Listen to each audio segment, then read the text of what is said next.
Hello and welcome to CBL everyone. आज हम शुरू करेंगे कोल्ड वॉर, शीत युद्ध जिसको बोलते हैं। अभी तक हमने क्या किया? We have covered institutions of foreign policy, we have covered determinants of foreign policy, we have covered elements of foreign policy और कुछ इस तरह की चीज़ें। वो इंडिपेंडेंटली एक आपका बड़ा जिसको बोलते हैं ना कि public administration kind of a topic था। तसल्ली से ढंग से तो IR आपका आज शुरू होगा कोल्ड वॉर के साथ। तो बिफोर वी स्टार्टेड, जो हमारे स्टूडेंट्स जिन्होंने एनरोल करवा रखा है उनके लिए मैं सिर्फ आपके 2 मिनट लूँगा, फिर हम जल्दी से इसको करते हैं।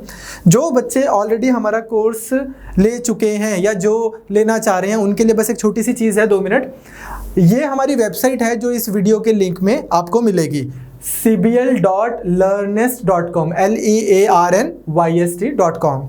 अब जब आप यहाँ पे इस वेबसाइट पे चले गए, उसके बाद इधर आप ऑलरेडी साइंड अप हो तो आप इधर लॉगिन पे क्लिक करते हैं। जब आप लॉगिन पे क्लिक करते हैं तो कुछ ऐसा सा खुलेगा। Then you go to, once you put in your information like this, your user name and your password, then you log in. जब आप इसको लॉग इन करते हैं तो इस तरह से depending on our net speed कुछ ऐसा सा होगा। देन ये देखो यहाँ पे लिखा होगा माई एनरोलमेंट्स। आप माई एनरोलमेंट्स पे चले जाएंगे। जब आप माई एनरोलमेंट्स पे चले जाएंगे फिर आपको यहाँ पे जो आपने कोर्स ले रखा है वो आपको दिख जाएंगे। तो लेट्स टेक, आगे परचेज लिखा होगा। तो मान लीजिए यही जो कोर्स है जिसमें हम आपको IR से स्टार्ट कर रहे हैं, आप उसके ऊपर क्लिक करेंगे तो आपके पास इस तरह से सामने कोर्स खुल जाएगा, जो भी आपके कोर्सेज हैं। तो आपने इधर क्लिक कर दिया। अब इस तरह से साइड पे आपके आ जाएंगे टॉपिक्स, जैसे इंटरनेशनल रिलेशन, ज्योग्राफी, पॉलिटी, इस तरह से। अभी हम आपको IR करवा रहे हैं तो इधर आपका आ जाएगा जैसे lecture number 2, lecture number 1। Video जो है जब आप इस पर क्लिक करेंगे और इधर चलाएंगे तो वीडियो आ जाएगी इधर, और इसको आप फुल स्क्रीन भी कर सकते हैं। और साथ में लिखा हुआ है अटैचमेंट तो हम यहाँ पे आपको अटैचमेंट में डॉक्यूमेंट्स देंगे, और कई बार PDF भी लिखा होगा। दोनों में हम आपको नोट्स ही देंगे। तो कोई भी रेलेवेंट नोट्स हैं अटैचमेंट या फिर PDF में मिल जाएंगे। तो आई होप कि जो बच्चे एनरोल कर चुके हैं, काफ़ी बच्चे, और वो पोर्टल पे देखना चाहते हैं, क्योंकि अब YouTube पे इवेंचुअली फिर ये वाला कोर्स नहीं आएगा, ये पोर्टल पे ही आएगा। तो जो इस पे देखना चाहते हैं उनको इस तरह से इस तरह से देखना है। तो डॉक्टर वृंदा थे और गगनदीप एक लड़की थी, काफ़ी बच्चे थे जो बोल रहे थे कि उनको एनरोल कर लिया पर ये नहीं पता कैसे देखना है। तो I hope this will help you. Having said that, बहुत हो गया, अब हम शुरू करते हैं आज का टॉपिक, कोल्ड वॉर। हम आज क्या क्या कवर करेंगे? अगेन आज से मैं आपको बता रहा हूं कि हम क्या अज्यूम करके चल रहे हैं। आपको बस ये पता है इंडिया है, बहुत सारी कंट्रीज हैं, और मेरी क्लासेस में, इंटरनेशनल रिलेशंस की क्लासेस में आप एसेंशियली एटलस लेकर बैठेंगे, क्योंकि आप कभी भी इस वीडियो को पॉज कर सकते हो, बाद में देख सकते हो। तो आपको ज्योग्राफी की बहुत क्लियर होनी चाहिए। आपके कम से कम 3 से 4 सवाल प्रीलिम्स में ठीक होंगे ज्योग्राफी के, जब आप मेरे साथ 17 क्लासेस IR की कर लेंगे। चलिए, आज के लेक्चर के बाद में हमें क्या क्या पता होगा कि ये राइज ऑफ सुपर पावर्स कैसे हुआ, USA इतनी बड़ी पावर कैसे है, रशिया इतनी बड़ी पावर कैसे है, और इतने सालों से ये क्या लड़ाई चल रही है USA की, रशिया की, चाइना की, इंडिया की, इजराइल की, वो सब। बड़ा इजी टॉपिक और इंटरेस्टिंग टॉपिक है। दूसरा, स्ट्रेटेजिक एंड आइडियोलॉजिकल बाइपोलैरिटी, ये क्या है? इसको तो हम एक सेकंड यहीं पे देख लेते हैं।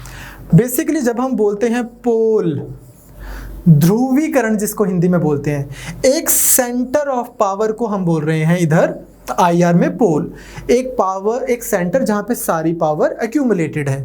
तो अगर मान लीजिए कोई एक सेंटर दुनिया में एग्जिस्ट करता है जो सबसे पावरफुल है, मान लीजिए ये आपकी पूरी दुनिया है, इसमें है यूनाइटेड स्टेट्स ऑफ अमेरिका, और ये है इकलौती पावर जो पूरी दुनिया के डिसीजन मेकिंग को डिक्टेट करती है। तो अगर आपकी दुनिया इस तरह से है तो इसको हम क्या बोलते हैं? Unipolar world. आपकी दुनिया यूनिपोलैरिटी पे काम कर रही है। यूनि मीन्स यहाँ पे एक पोल है पूरी दुनिया में पावर का। अगर यही 2 सेंटर्स हो जाएं, USA और लेट्स से रशिया, तो बाइपोलर वर्ल्ड, 2 पोल्स हो गए सेंटर के।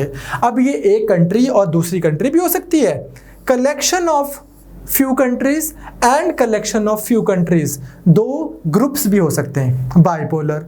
अगर इस तरह से दुनिया में बहुत सारे सेंटर्स हो जाएं तो मल्टीपोलर वर्ल्ड।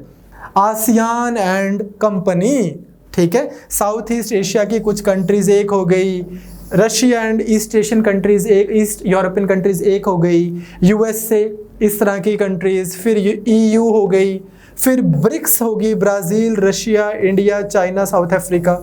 अगर आपकी दुनिया में इस तरह के मल्टीपल सेंटर्स हैं तो we will say it is a multipolar world.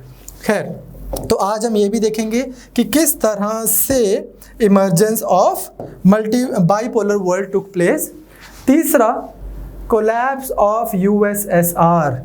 15 इतनी सारी रिपब्लिक्स को मिला के इतना बड़ा रशिया बना हुआ था। रशिया एक ऐसी, यूएसएसआर या रशिया एक ऐसी कंट्री जो एशिया के इस कोने से यूरोप तक जा रही है, उसका कैसे कोलैप्स हुआ, क्यों टूट गया वो हिस्सों में।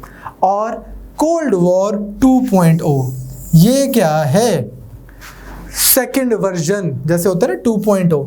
तो ये आजकल आप न्यूज़पेपर्स में आने वाले टाइम में पढ़ेंगे या आजकल पढ़ते होंगे कि क्या री इमर्जेंस ऑफ कोल्ड वॉर है, सिर्फ एक्टर्स चेंज हुए हैं, चाइना रशिया के बीच में आज क्या चल रहा है।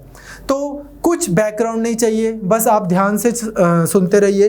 बैकग्राउंड बस आपको एक मैं एक्सपेक्ट करता हूँ कि आपको पता है कि आज से 100 साल पहले, तकरीबन 100 साल पहले वर्ल्ड वॉर 1 हुई थी और उसके फिर 80 साल पहले वर्ल्ड वॉर 2 हुई थी। वर्ल्ड वॉर 2 में हिटलर था जर्मनी में, जिसने रशिया के ऊपर भी अटैक किया था और फ्रांस और ब्रिटेन से भी लड़ाई की थी।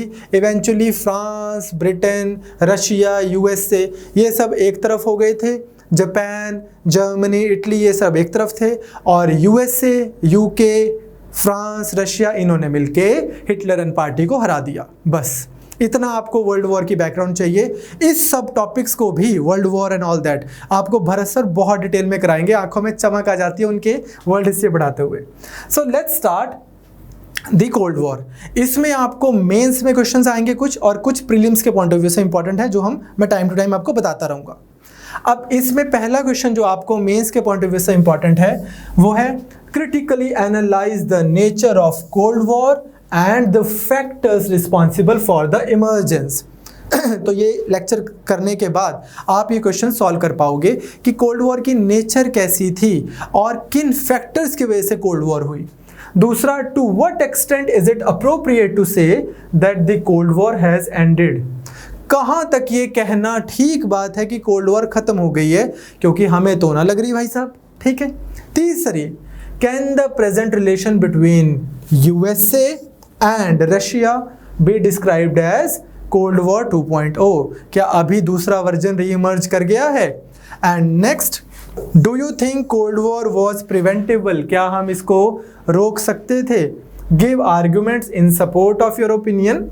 जो भी आप बोलते हो कि यस इट वॉज प्रिवेंटेबल, शायद ये लड़ाई ना होती अगर मिसअंडरस्टैंडिंग्स हमारे बीच में ना होती। तो ये अगर आपको लगता है वो ये तो होनी सी, ये तो होना ही था, तो भी अपने आर्गुमेंट्स दीजिए। तो ये सारे क्वेश्चंस हम अच्छे से करेंगे। इस लेक्चर के बाद आप ही मुझे आंसर लिख के दिखा दोगे। चलिए let's start with the very basic कि कोल्ड वॉर का मतलब क्या है। कोल्ड वॉर, देखिए सबसे पहले वॉर का मतलब क्या है, युद्ध, लड़ाई। तो एक होती है आपकी फुल फ्लैश लड़ाई, आपके यहाँ से अटैक किया गया, दूसरी कंट्री की आर्मी लड़ रही है, आपकी आर्मी लड़ रही है, नेवी लड़ रही है, एक फुल फ्लैश्ड वॉर हो रही है। दूसरी एक वॉर क्या है, जहाँ पे आप किसी को अपने फेसबुक से ब्लॉक कर देते हैं, इंस्टा से डिलीट कर देते हैं, अनफॉलो कर देते हैं। अभी भी आपकी वॉर हो रही है पर वो कोल्ड वॉर है ना, ऐसे।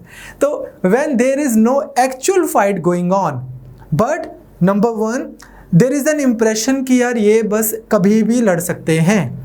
दूसरा, आइडियोलॉजिकल लड़ाई चल रही है, no actual bullets are being fired but at the same time आपकी आइडियोलॉजिकल लड़ाई चल रही है, आपकी इकोनॉमिक लड़ाई चल रही है, आप एक दूसरे को इकोनॉमिकली वीक करने पे लगे हुए हो, आप एक दूसरे को आइडियोलॉजिकली वीक दिखाना चाह रहे हो।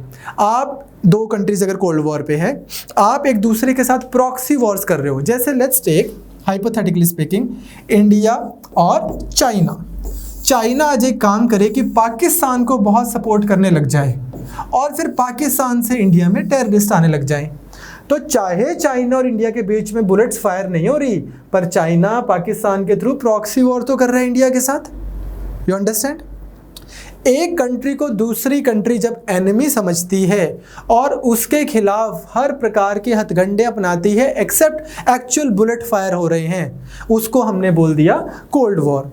एक नाम दिया गया कुछ, जैसे इसको नाम को भी कॉइन तो किया बर्नार्ड बरूच ने। जो पीसीएस वाले बच्चे एग्जाम ये देख रहे हैं, आपकी पीसीएस के, पंजाब पीसीएस के प्रीलिम्स में भी वर्ल्ड हिस्ट्री है, तो आपको ये आ सकता है, कॉइंड बाय बर्नार्ड बरूच, इन्होंने ये भाई साहब नाम दिया।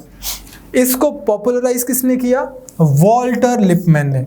वॉल्टर लिपमैन ने बहुत सारे आर्टिकल्स लिखे, किताब लिखी कोल्ड वॉर के ऊपर, and hence the term cold war. I think common sense से यू ऑल कैन गेस कि what exactly cold war means. आपकी दूसरी कंट्री में स्पाइस घूम रहे हैं, वो इंफॉर्मेशन कलेक्ट कर रहे हैं आपके बारे में।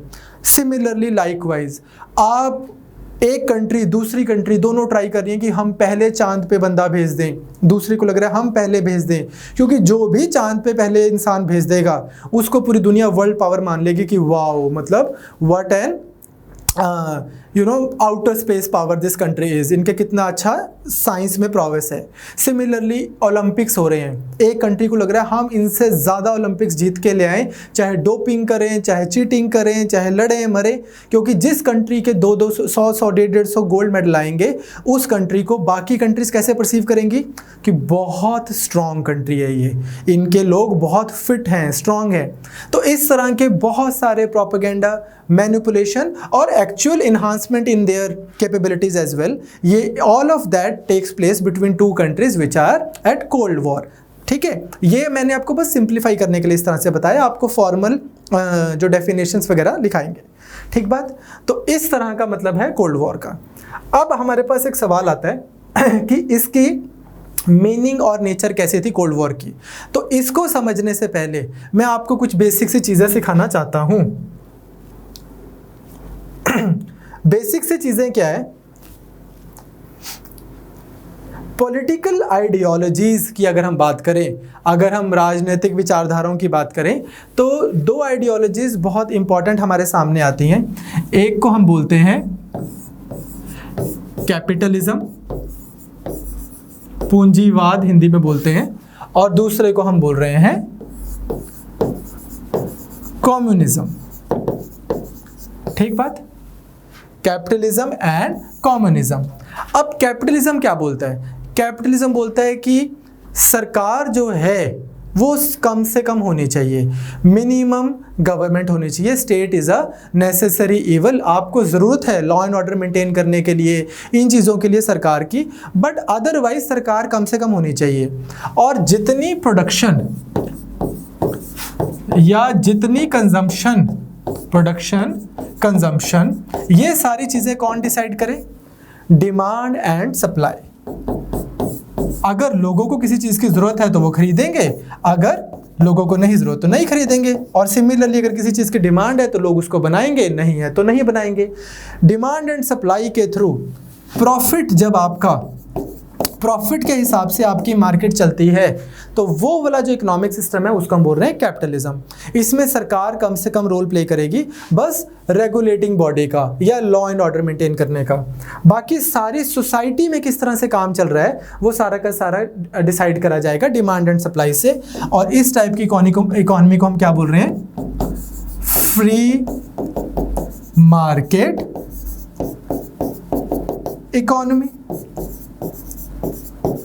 इसका अगर आपको जो नए बच्चे हैं एग्जाम्पल समझना है, जैसे आपकी टेलीकम्युनिकेशन में आपको सरकार मान लीजिए क्या कर रही है, बस ये देखती है कि एयरटेल या जियो या कोई भी और कंपनी लोग कंज्यूमर्स को लूट ना रही हो, बट उसके बाद में जो सस्ता बेचेगा फ़ोन लोग उससे खरीदेंगे, जो बेटर पैकेजेस बनाएगा वो लोग खरीदेंगे। और अगर लोगों को फ़ोन चाहिए तो ये कंपनीज फ़ोन बनाएंगी, अगर नहीं चाहिए तो ये बंद कर देंगी, कुछ और काम कर लेंगी। फ्री मार्केट इकोनॉमी ऐसा ही होता है। But when it comes to railways तब ऐसा नहीं है कि आप मानो कि एक एयरटेल की भी वो चल रही है ट्रेन और जियो की भी ट्रेन चल रही है, ऐसा नहीं है। वहाँ पे कौन डिसाइड कर रहा है कौन से ट्रैक पे रेल चलेगी, कितना रेट लिया जाएगा, ट्रेन का किराया कितना लिया जाएगा एंड ऑल दैट, वो सरकार डिसाइड करती है। तो दूसरे टाइप का जो एक सिस्टम है इकोनॉमी में, वो क्या बोल रहे हैं हम, वहाँ वो कैसे काम करता है, वो बोलता है कि प्रोडक्शन और कंजम्पशन ये कौन डिसाइड करे, स्टेट, सरकार डिसाइड करे प्रोडक्शन और कंजम्पशन के पैटर्न। सिंपल, मैं आपको ओवर सिंप्लीफाई करके बता रहा हूँ, बाद में फिर कभी आपको जब थ्योरीज कराएंगे आइडियोलॉजीज तो बहुत अच्छे से कराऊंगा। स्टेट डिसाइड करे। अब यहाँ पे तो इन्होंने बोल दिया कि किस बेसिस पे डिसाइड होगा, बोलते यार अपने आप जो चीज़ किसी को चाहिए, जैसे अब मैं हूँ, मैं आपको पढ़ा रहा हूँ, अगर आपको पसंद आए तो आप अगली बार देखोगे, नहीं आएगा तो नहीं देखोगे। Free market, demand and supply, ठीक। सिमिलरली यहाँ पे लेकिन क्या हो प्रिंसिपल, ये बोलते हैं कि सरकार हर एक चीज़ प्रोवाइड करे, प्रोडक्शन एंड कंजप्शन के पैटर्न डिसाइड करे, to each according to his ability and to each according to his need based society पे, मतलब नीड बेस्ड होना चाहिए कि ज़रूरत के हिसाब से सरकार वो करे, प्रोडक्शन और कंजप्शन करे। इसका मतलब अगर सरकार को ही एक एक पर्सन को सब कुछ प्रोवाइड करना है, सरकार वेलफेयर करे लोगों की, तो आपको बहुत स्ट्रॉन्ग सरकार चाहिए। बिल्कुल, ये क्या बोल रहे हैं, गवर्नमेंट अपने घर जाए, लोग समझदार हैं, अपने आप सब कुछ कर लेंगे, ज़्यादा इंटरफेयर नहीं करो, ठीक। ये क्या बोल रहे हैं, स्ट्रॉन्ग स्टेट कंट्रोल। तो ये क्या बोलेंगे, स्टेट ओनरशिप। जैसे हमारी कंट्री में क्या है, इंडिया में मिक्स ऑफ बोथ है, आपको ये भी मिलेगा ये भी मिलेगा। जैसे मैंने टेलीकम्युनिकेशन का एग्जांपल दिया, आपके पास एयरटेल और जियो भी है, आपके पास BSNL MTNL भी है, आपके पास में कोई एयर इंडिया का जहाज भी उड़ रहा है, आपके पास इंडिगो का भी उड़ रहा है, ठीक है। जितने मुझे टर्बुलेंस आए, इंडिगो का उड़ता तो है ये, ठीक। तो दोनों एग्जिस्ट करते हैं आपके पास में। बट अदरवाइज कई कंट्रीज में ऐसा है कि सिर्फ यही एग्जिस्ट करता है स्टेट। वो बोलते हैं बिल्कुल भाई हम कैपिटलिज्म में मानते हैं, सरकार नहीं होनी चाहिए, कम से कम होनी चाहिए, बाकी प्राइवेट सेक्टर हो। कुछ कंट्रीज ऐसी हैं जो होल हार्टेडली इसमें मानती हैं कि बिल्कुल ठीक बात है, तकरीबन एटलीस्ट आइडियोलॉजिकली, प्रैक्टिकली हम ना भी बोले तो वो इसमें मानती हैं कि ऐसा होना चाहिए। अब जब स्टेट ओनरशिप हो सारी की सारी, तो रीडिस्ट्रीब्यूशन हो, सरकार सब लोगों में फिर जो है गुड्स एंड जो सर्विसेज हैं उसकी रीडिस्ट्रीब्यूशन करे, ताकि इवेंचुअली क्या हो जाए, सोसाइटी में इक्वालिटी आ जाए। ठीक बात। नाउ यहाँ पे क्या डिसाइड हो रहा है, फ्री मार्केट इकोनॉमी। यहाँ पे क्या है, स्टेट ओनरशिप। यहाँ पे फैक्टर क्या है, डिमांड एंड सप्लाई, जिस चीज़ की डिमांड है जिस चीज़ की सप्लाई है। यहाँ पे फैक्टर क्या है, नीड। इनका मेन प्रिंसिपल, इनको क्या है, इसको लगता है कि यार मतलब अगर क्रिकेट टीम है, मान लीजिए क्रिकेट टीम में कोई विराट कोहली है और कोई रमेश पवार है, तो जिसको जितना अच्छा खेलना आता है वो खेले और वो उतने रन बनाए।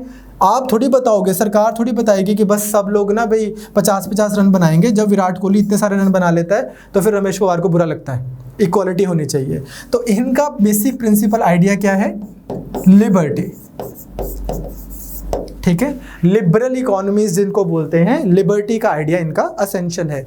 इनका असेंशियल आइडिया क्या है, इक्वालिटी। आप देख रहे हो, तो एक बुनियादी सा डिफरेंस आपको समझ आ गया कि कैपिटलिज्म का मतलब क्या है हमारे IR के पर्सपेक्टिव से। Otherwise I can go on and on this. आज के पर्सपेक्टिव से एक कैपिटलिस्ट सोसाइटी है और एक कॉम्युनिस्ट सोसाइटी है। अब हम एक हल्की सी चीज़ देख लेते हैं, इमर्जेंस ऑफ कॉम्युनिज्म, कि USSR जैसा है या जैसा था, जिसको आज हम रशिया बोलते हैं, पहले USSR बोलते थे, वो जैसा है या जैसा है वैसा क्यों है, कौन है ये लोग, कहाँ से आते हैं। तो सबसे पहले तो आप यही देख लीजिए capitalist society. Now that you know पूंजीवादी कौन है, तो इनकी सोसाइटीज में क्या होगा, ये बोलेंगे कि यार एक कंट्री है, वहाँ पे free and fair open election होने चाहिए, पॉलिटिकली क्या होना चाहिए, डेमोक्रेसी। उसके बाद इकोनॉमिकली फ्री मार्केट, और फिर जो जितना अच्छा काम कर सकता है उतना काम करें, पूरी लिबर्टी होनी चाहिए। लेकिन ऐसा देखा गया कि जब ऐसा होता है किसके द्वारा, दूसरे वाले, जिनको अभी मैं कम्युनिस्ट और सोशलिस्ट बोलूँगा, और सोशलिज्म और कम्युनिज्म में क्या फ़र्क है वो भी बता देता हूँ। उन्होंने ऐसा इसका डायग्नोसिस किया कि जब आप ऐसा सिस्टम बनाते हो तो क्या हो जाता है, आपकी कंट्री में कुछ हो जाते हैं बहुत अमीर लोग और बाकी बहुत सारे हो जाते हैं बहुत गरीब लोग, और आपकी कंट्री में होती है ग्रेव इनइक्वालिटी। इतनी इनइक्वालिटी कि कार्ल मार्क्स बोलते हैं कि capitalism will die its own death. इतनी ज़्यादा इनइक्वालिटी हो जाएगी कि लोग लड़ पड़ेंगे, ठीक। But in any case for now ये माना जा रहा है कि इसमें हो जाएगी बहुत ज़्यादा इनइक्वालिटी। लेकिन आप ये समझो कि ऐसा मान रहे हैं सोशलिस्ट लोग। अगर आप कैपिटलिस्ट से पूछोगे कि यार इस तरह से तो इनइक्वालिटी हो जाएगी, तो बोलेगा नहीं नहीं नहीं, फ्री मार्केट इकोनॉमी से मैक्सिमम प्रॉस्पेरिटी हो जाएगी, नहीं होगी इनइक्वालिटी। शुरू में तेरे को लग रहा है कि कोई बहुत बड़ा बिजनेसमैन बन जाएगा और बाकी सारे लेबर रह जाएंगे, बट धीरे धीरे आप देखोगे कि मिनिमम लेवल हर कोई अचीव करेगा, प्रॉस्पेरिटी ओवरऑल होगी। अब उसमें जो अच्छा परफॉर्म करेगा वो थोड़ा ज़्यादा अचीव कर जाएगा, ठीक बात। ऑन दी अदर हैंड जो ये वाले हैं सोशलिस्ट, इसमें हमारे मेन जो आज काम की बात है वो है कार्ल मार्क्स की। ऐसे सोशलिज्म बहुत पीछे जाता है। अब वो क्या बोलते हैं, वो बोलते हैं कि भाई हिस्ट्री उठा के देखो आप सोसाइटी में। जब आप एंशिएंट ग्रीस की हिस्ट्री उठाते हो तो आपको कौन मिलते हैं, मास्टर्स एंड स्लेव्स। कुछ गिने चुने मास्टर्स हैं, बाकी सब लोग स्लेव्स। कहते हैं उसके बाद में आप रोमन हिस्ट्री उठा के देख लो, आपके पास में होंगे प्लेबिनियन, प्लेबिसिनियन, ठीक है, कि कुछ अमीर लोग और बाकी सारे जिन रिपब्लिक का, चलो खैर आज इधर रुकते हैं। कुछ अमीर लोग और कुछ बहुत सारे गरीब लोग। उसी तरह से कहता है कि अब आप आगे मिडीवल सोसाइटीज़ में आ जाओ, आज से 400 साल पहले, 500 साल पहले, 600 साल पहले कुछ होते थे आपके पास फ्यूडल लॉर्ड्स, जमींदार, ठीक है, और बाकी बहुत सारे लोग कौन हैं, सर्फ्स, जो उनको सर्व कर रहे हैं, खेती बाड़ी कर रहे हैं उनके लिए, और ये ज़मींदार कहते हैं। और यही जो इनइक्वालिटी का पैटर्न जो हज़ारों सालों से चला आ रहा है, इसमें आज क्या है, कार्ल मार्क्स बोलते हैं, ये मार्क्स का आइडिया बता रहा हूँ आपको, MARX, कार्ल मार्क्स। हम पॉलिटिकल साइंस वालों का दरिंदा और सोशियोलॉजी वालों का भगवान, ठीक है। तो इसके बाद आते हैं लॉर्ड, वो कहते हैं आज की सोसाइटी देख लो आप। आज आपके पास में कौन है, इंडस्ट्रियलिस्ट, जिसको वो बोलते हैं फ्रेंच में बुर्जुआ, अमीर बंदे जो हैं, और बहुत सारे कौन हैं, वर्कर्स। तो ये बोलते हैं कि यार इस तरह से सोसाइटी में क्लास स्ट्रगल तो हमेशा चलता ही आया, और ये लोग जो हैं ये बेचारे बस हमेशा अपना बुद्धू बनाते रहे हैं, थोड़ा बेटर वर्ड ही हो जाएगा, ठीक है। तो ये वाले जो लोग हैं, इन सब को ये वाले लोग जो हैं ये रूल करते रहे हैं। ये है रूलिंग सोसाइटी, ऊपर वाले जो हैं, ये जो इस लाइन के ऊपर है, ये है रूलिंग पीपल, ये है ruled people. And according to Karl Marx, the ideas of the ruling society become the ruling ideas of the society. जो ये आपको बोल देते हैं वो कॉमन सेंस बन जाती है। अगर ये बोलते हैं कि ये तुम्हारा रिलीजन है, चलो मानो, आप मानते हो। अगर ये बोल देते हैं, और है भी ऐसा टू सम एक्सटेंट, कि ये बोलते हैं कि ये जो यहाँ पे क्या है, एक नेक्सस है पॉलिटिक्स का और बिजनेसमैन का, इकोनॉमिक पॉलिटिकल नेक्सस है, कि ये जो बोल देते हैं कि चलो ये तुम्हारा नेशन है, लड़ो बेटा इसके लिए, और अगर तुम मर जाओगे तो तुम शहीद कहलाओगे। ये सारे क्या बोलते हैं, पहुंचो भाई, ठीक है, चलो लेट्स स्टार्ट। इन्होंने दिया आइडिया, इनका आइडिया बन जाता है। जब ये आपको आइडिया दे देते हैं कि लड़कियों के तो सिर ढके अच्छे लगते हैं, तो मान मर्यादा की डेफिनेशन वो बन जाती है। जब ये बिजनेसमैन आपको आइडिया दे देते हैं कि अरे इक्वल है सब, फेमिनिज्म का आइडिया आता है अकॉर्डिंग टू मार्क्सिस्ट। अगेन मैं इनका पर्सपेक्टिव बता रहा हूँ, आपको नहीं बोल रहा कि ऐसा है कि नहीं है। इनफैक्ट जैसे मेरे को पता ही है, अब हमारे कितने बच्चे तो यहाँ पे MBBS डॉक्टर्स हैं जो इसको देख रहे हैं। आपको ये समझना है सोशल साइंसेज में, अब हम जो सब्जेक्ट्स पढ़ते हैं इंजीनियरिंग में या मेडिकल में, तो ये देखो जी, ग्रेविटी, ऊपर से कोई चीज़ गिरी नीचे आ गई, एक ना काफ़ी डेफिनेट तरीके से हम चीज़ें पढ़ते हैं। Social science is all about perspective. किसी को कोई चीज़ कैसी लग रही है, दूसरे को कोई चीज़ वैसे दूसरे तरीके से लग रही है, ठीक है। तो it's all narrative, all perspective. जो ग्लासेस आपने पहन ली, चीज़ आपको वैसी दिखने लग गई, ठीक। राइट विंग वालों को सारे लोग कम्युनिस्ट लगते हैं, कम्युनिस्ट वालों को सारे लोग नाजी लगते हैं। जो भी आपने चश्मा पहन लिया वैसे ही आपको सब कुछ दिखेगा। तो अभी कार्ल मार्क्स के चश्मे से अगर हम देखें तो सोसाइटी में साहब ये हुआ है। अब ज़रूरत किस चीज़ की है? वो बोलते हैं कि यार जितने आइडियाज़ आपको दिए जाते हैं नेशनलिज्म का, कि आप इस कंट्री के हो या दूसरी कंट्री के हो, या रिलीजन का, आपका ए रिलीजन बी रिलीजन, कहते हैं ये सब हैं झूठे आइडिया, ये बातें झूठी बातें हैं। सच्चा क्या है? बोल रहे सच्चा है कि तू ये है या ये है, आप है वो या आप हैव नॉट हो, आप अमीर हो या आप गरीब हो, बस यही आपकी सच्ची आइडेंटिटी है अकॉर्डिंग टू कार्ल मार्क्स। उसके अलावा जो आपकी आइडेंटिटीज़ आप देते रहते हो, जब आप बोलते हो कि मैं इंडियन हूँ, मैं अमेरिकन हूँ, वो बोलेगा आप कुछ नहीं हो बेटा, आप अमीर हो या आप गरीब हो, बस मुझे ये बताओ। ठीक, तो अपना नाम लिखा करो, मिस्टर एक्स अमीर, मिस्टर वाई गरीब, बस यही तुम्हारी आइडेंटिटी है, यही तुम्हारे गोत्र हैं, यही तुम्हारे देश हैं, यही तुम्हारे गांव हैं। वो क्या बोलता है, बाकी सारी जो आपको आइडेंटिटीज दी गई हैं ये ऊपर वाले लोगों ने दी हैं बेटा, ये इसलिए दी हैं ताकि आप बस इसी में उलझे रहो। वो बोलता है कि ओपियम टू द मासेस। अब हम पंजाब से हैं साहब, ओपियम अफीम, ये क्या बोल रहे हैं, ये सारी आइडेंटिटीज जो आपकी हैं वो ओपियम है, बस एक अफीम खिला रखी है, मस्त रहो। पर सच्चाई, ट्रू कॉन्शियसनेस आपकी जब जागेगी तब आप देखोगे कि हाँ यार आइडेंटिटी तो मेरी यही है। इसको थोड़ा सा और आपको समझाने के लिए, मान लीजिए मैं एक बहुत प्राउड हिंदू हूँ या बहुत प्राउड सिख हूँ, कोई भी लगा लो, मिस्टर एक्स बहुत प्राउड हिंदू, उसको आज श्री श्री रविशंकर जी से मिलना है या किसी भी बहुत बड़े हिंदू लीडर से मिलना है। खैर रविशंकर जी तो हिंदू लीडर नहीं है, कोई भी लगा लो आप, ठीक है, वो तो सबके हैं, ठीक है, रविशंकर जी सबके हैं, वो सदगुरु जी इजंट इट, वो भी सबके हैं। बट खैर अब लेकिन मैं बहुत गरीब हूँ, मैं सड़कों पे खाना मांगता घूमता हूँ, तो मैं एक अपने हिंदू लीडर को जो मेरे लिए लड़ रहा है उसको मिल भी नहीं सकता, अपॉइंटमेंट भी नहीं मिलेगी। ऑन दी अदर हैंड इतना ही बड़ा उनके लेवल का कोई और लीडर हो जो दूसरे रिलीजन का हो, रिलीजन 2, और चाहे वो इनके खिलाफ बहुत वोकल भी रहा हो, अगर वो बहुत अमीर है ना और ये बहुत अमीर है, तो इनकी प्रॉपर रिस्पेक्टफुल मीटिंग होगी, बिकॉज दोनों अमीर हैं। तो हमारे पंजाब में कहावत है, जिन्ना दे करे दाने उन्ना दे कमले भी सियाने, जिनके घर में दाने हैं उनके गधे भी सियाने हैं। ठीक है, तो कहने का मतलब कार्ल मार्क्स यही बोल रहा है कि आपकी सारी आइडेंटिटीज छोड़िए, यही आपकी मेन आइडेंटिटी है। ठीक है साहब, अब जब आपको आपकी आइडेंटिटी पता लग गई, अब क्या करना है? कहते बस अब तेरे को दिख नहीं रहा क्या, ये हो तुम लोग, हैव नॉट्स गरीब लोग, ये हैं वो लोग जो हैं हैव्स अमीर लोग, इनके पास में इकोनॉमी है, इनके कंट्रोल में पॉलिटिक्स है। अगर तुम्हें अपना भला कराना है, अगर कभी इस चीज़ से बाहर निकलना है कि ये सिस्टम ऐसा ही ना रहे, चेंज हो जाए, तो क्या करना पड़ेगा? कहते तुम्हारे ढांचे में प्रॉब्लम है, स्ट्रक्चर में, चेंज कर बेटा स्ट्रक्चर को। कैसे? बोलते वीर तुम बढ़े चलो, पॉलिटिकल रेवोल्यूशन लेके आओ, पॉलिटिकल रेवोल्यूशन लेकर आओ। कौन लेके आए पॉलिटिकल रेवोल्यूशन? तुम सब इकट्ठे हो जाओ। तो बोलेंगे किस किस कंट्री के लोग इकट्ठे हो जाएं? वो बोलेगा कंट्री वंट्री कुछ नहीं होती बेटा, सारे इकट्ठे हो जाओ जितने गरीब हैं।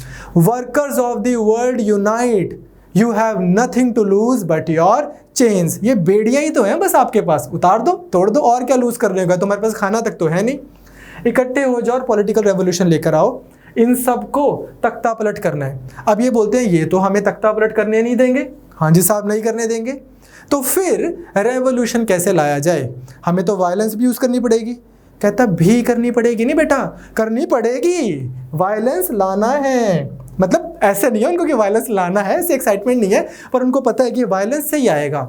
दी हैव्स, जो बुर्जुआ रूलिंग क्लास है, ruling class will never relent, will never transfer the power to these masses। तो इसलिए आपको पॉलिटिकल रेवोल्यूशन जब लाओगे तो वायलेंस लाना पड़ेगा, परहेज नहीं करना, no problem. Violence is the midwife of change. ये जो बच्चा नया पैदा होता है, नया रूल पॉलिटिकल सिस्टम जो पैदा होगा, पॉलिटिकल सिस्टम, इसको वायलेंस से ही, ये जो दाई जो बच्चे को पैदा करेगी ये वायलेंस ही है। चलो ठीक है साहब, अब क्या करें? वो बोलते देखो, अब जब तुम सब इकट्ठे हो गए और तुमने रेवोल्यूशन भी ले आए, ठीक, और आज तुमने एक नई सरकार बना दी। इस सरकार को कौन कंट्रोल करेगा?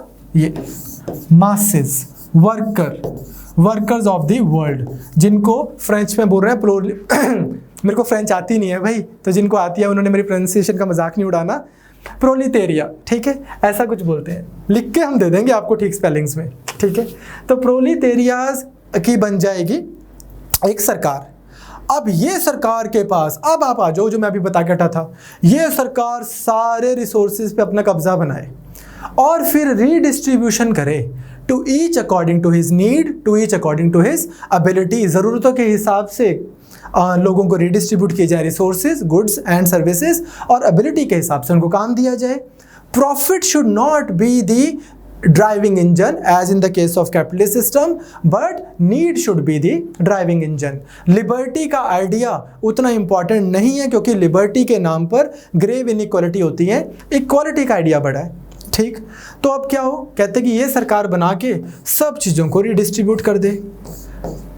अब ये सुनो बस ध्यान से, इतना सा अगर आपको समझ आ गया तो बड़ा इजी हो जाएगा। यहां तक जब मासेस की सरकार बन गई और स्टेट कंट्रोल्ड सिस्टम है, इसको हम बोल रहे हैं सोशलिस्ट स्टेट, सोशलिज्म, मार्क्स के पॉइंट ऑफ व्यू से। अगेन सोशलिज्म की बहुत सारी डेफिनेशंस हैं। सोशलिज्म के बारे में एक बात पता क्या बोली जाती है, it is the hat that has been worn by so many that it has lost its shape.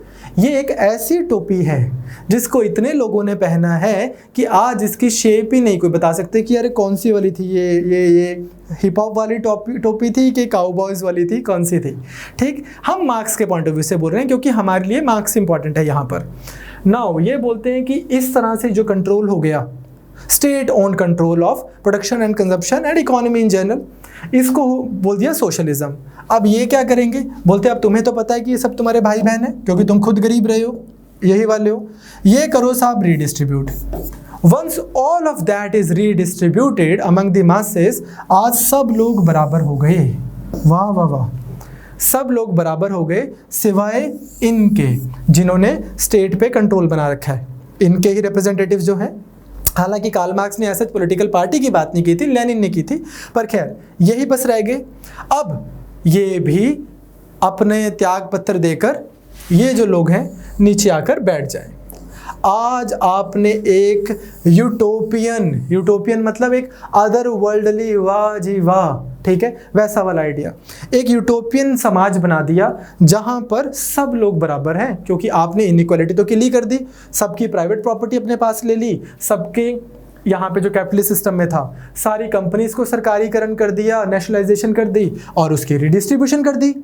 अब ये जो यूटोपिया बन गया, ये कैसे चलेगा, कहते बस ठीक है, अब सेल्फ हेल्प ग्रुप्स और एनजीओज और इस तरह की बॉडीज से शहर चलते रहेंगे, देश चलते रहेंगे, सरकार का अब करना क्या है, सरकार की कोई ज़रूरत नहीं है, रिडिस्ट्रीब्यूशन हो गई। ये यूटोपिया जो है ये बन गया आपका एक कम्युनिस्ट सोसाइटी, तो ये हो गया communism. So socialism in that sense is a road to communism, ये एक जरिया है, ये आपका डेस्टिनेशन है, ठीक बात, क्लियर। ये हो गया इनका साहब पूरा आइडिया। तो जब हम बोलते हैं China is a communist state, हम बोलते हैं कि चाइना मतलब इस फिलॉसफी में मानती है। USSR was a communist state, इसका मतलब वो इस फिलॉसफी में मानती है।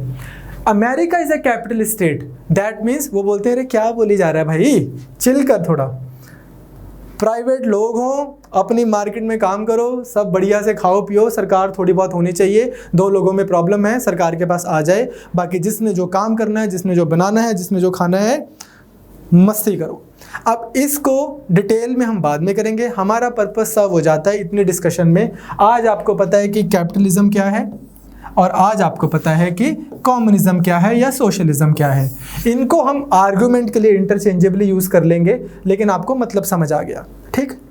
अब इन दोनों को एक दूसरे से खतरा क्यों है, कैपिटलिस्ट को सोशलिस्ट से और सोशलिस्ट को कैपिटलिस्ट से खतरा क्यों है, पहले तो इसको देखते हैं, इसको क्या प्रॉब्लम है। इधर देखो यार, ये जो ये बोल रहे हैं, ये क्या बोल रहे हैं, इकट्ठे हो जाओ, सरकार को वायलेंट तरीके से हटा दो, ठीक, जो प्राइवेट वो है प्रॉपर्टी वाले उनसे प्रॉपर्टी ले लो, रीडिस्ट्रीब्यूट कर लो। अगर आप ऐसा बोलो आज इंडिया में, डोंट यू थिंक कि जो अभी आपकी सरकार है, from prime minister to somebody working at a clerical job, in government, उसको टेंशन हो जाएगी कि यार ये तो लोग इकट्ठे हो जाएंगे सड़कों पे और हमें मार देंगे। व्हेन आई से मार देंगे, I am not saying as figure of speech, ये बोलते हैं कि भाई कोई परहेज नहीं है, मारना पड़ेगा, ठीक है। और ऐसा भी मत सोचना कि इन्होंने बोल दिया और किसी ने मानी नहीं। चाइना, यूएसएसआर इसी तरह बना, लोगों ने फिर इसकी बात मानी और फिर मार दिया जार को, ठीक है, इधर लेनिन ने। तो इधर ही हम देखते हैं अब यहाँ पे क्या हो रहा है कि इनको अपने सर्वाइवल की प्रॉब्लम है, ठीक, कि यार ये क्या आइडियोलॉजी दे रहे हो। और इनको ये भी लग रहा है कि अगर कोई एक कंट्री इस फिलॉसफी में मानेगी, कल को दूसरी मानेगी, कल को तीसरी मानेगी, और फिर ऐसे तो कल को यूएसए में भी यही दिक्कत हो जाएगी, यूके में भी यही दिक्कत हो जाएगी। यूके के पॉलिटिशियन विंस्टन चर्चिल ने बोला ही था ये बात, वो बोलता है, उसको बोला गया एक बार कि अगर कोई कंट्री कम्युनिज्म में मान रही है तो आपको क्या प्रॉब्लम है। तो वो बोलते हैं कि अगर किसी गली में कोई रॉटन पिग है, कोई सुअर है, मर गया है और सड़ गया है, मुझे ये प्रॉब्लम है कि एक दिन तो उसकी स्मेल मेरी गली में भी आएगी, ठीक। तो यही प्रॉब्लम इनको है, इधर से इधर। इनको इससे क्या प्रॉब्लम है, सेम प्रॉब्लम।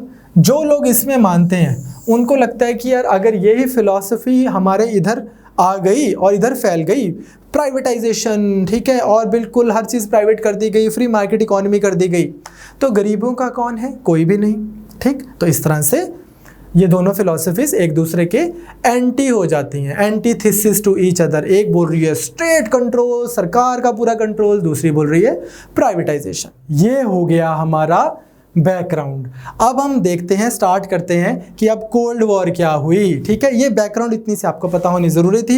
इन जनरल भी मैं आपको बता रहा हूँ 2 days into your IAS preparation. आज दूसरा दिन है ढंग से, तीसरा, पहले दिन तो आपकी इंडक्शन ही हुई थी।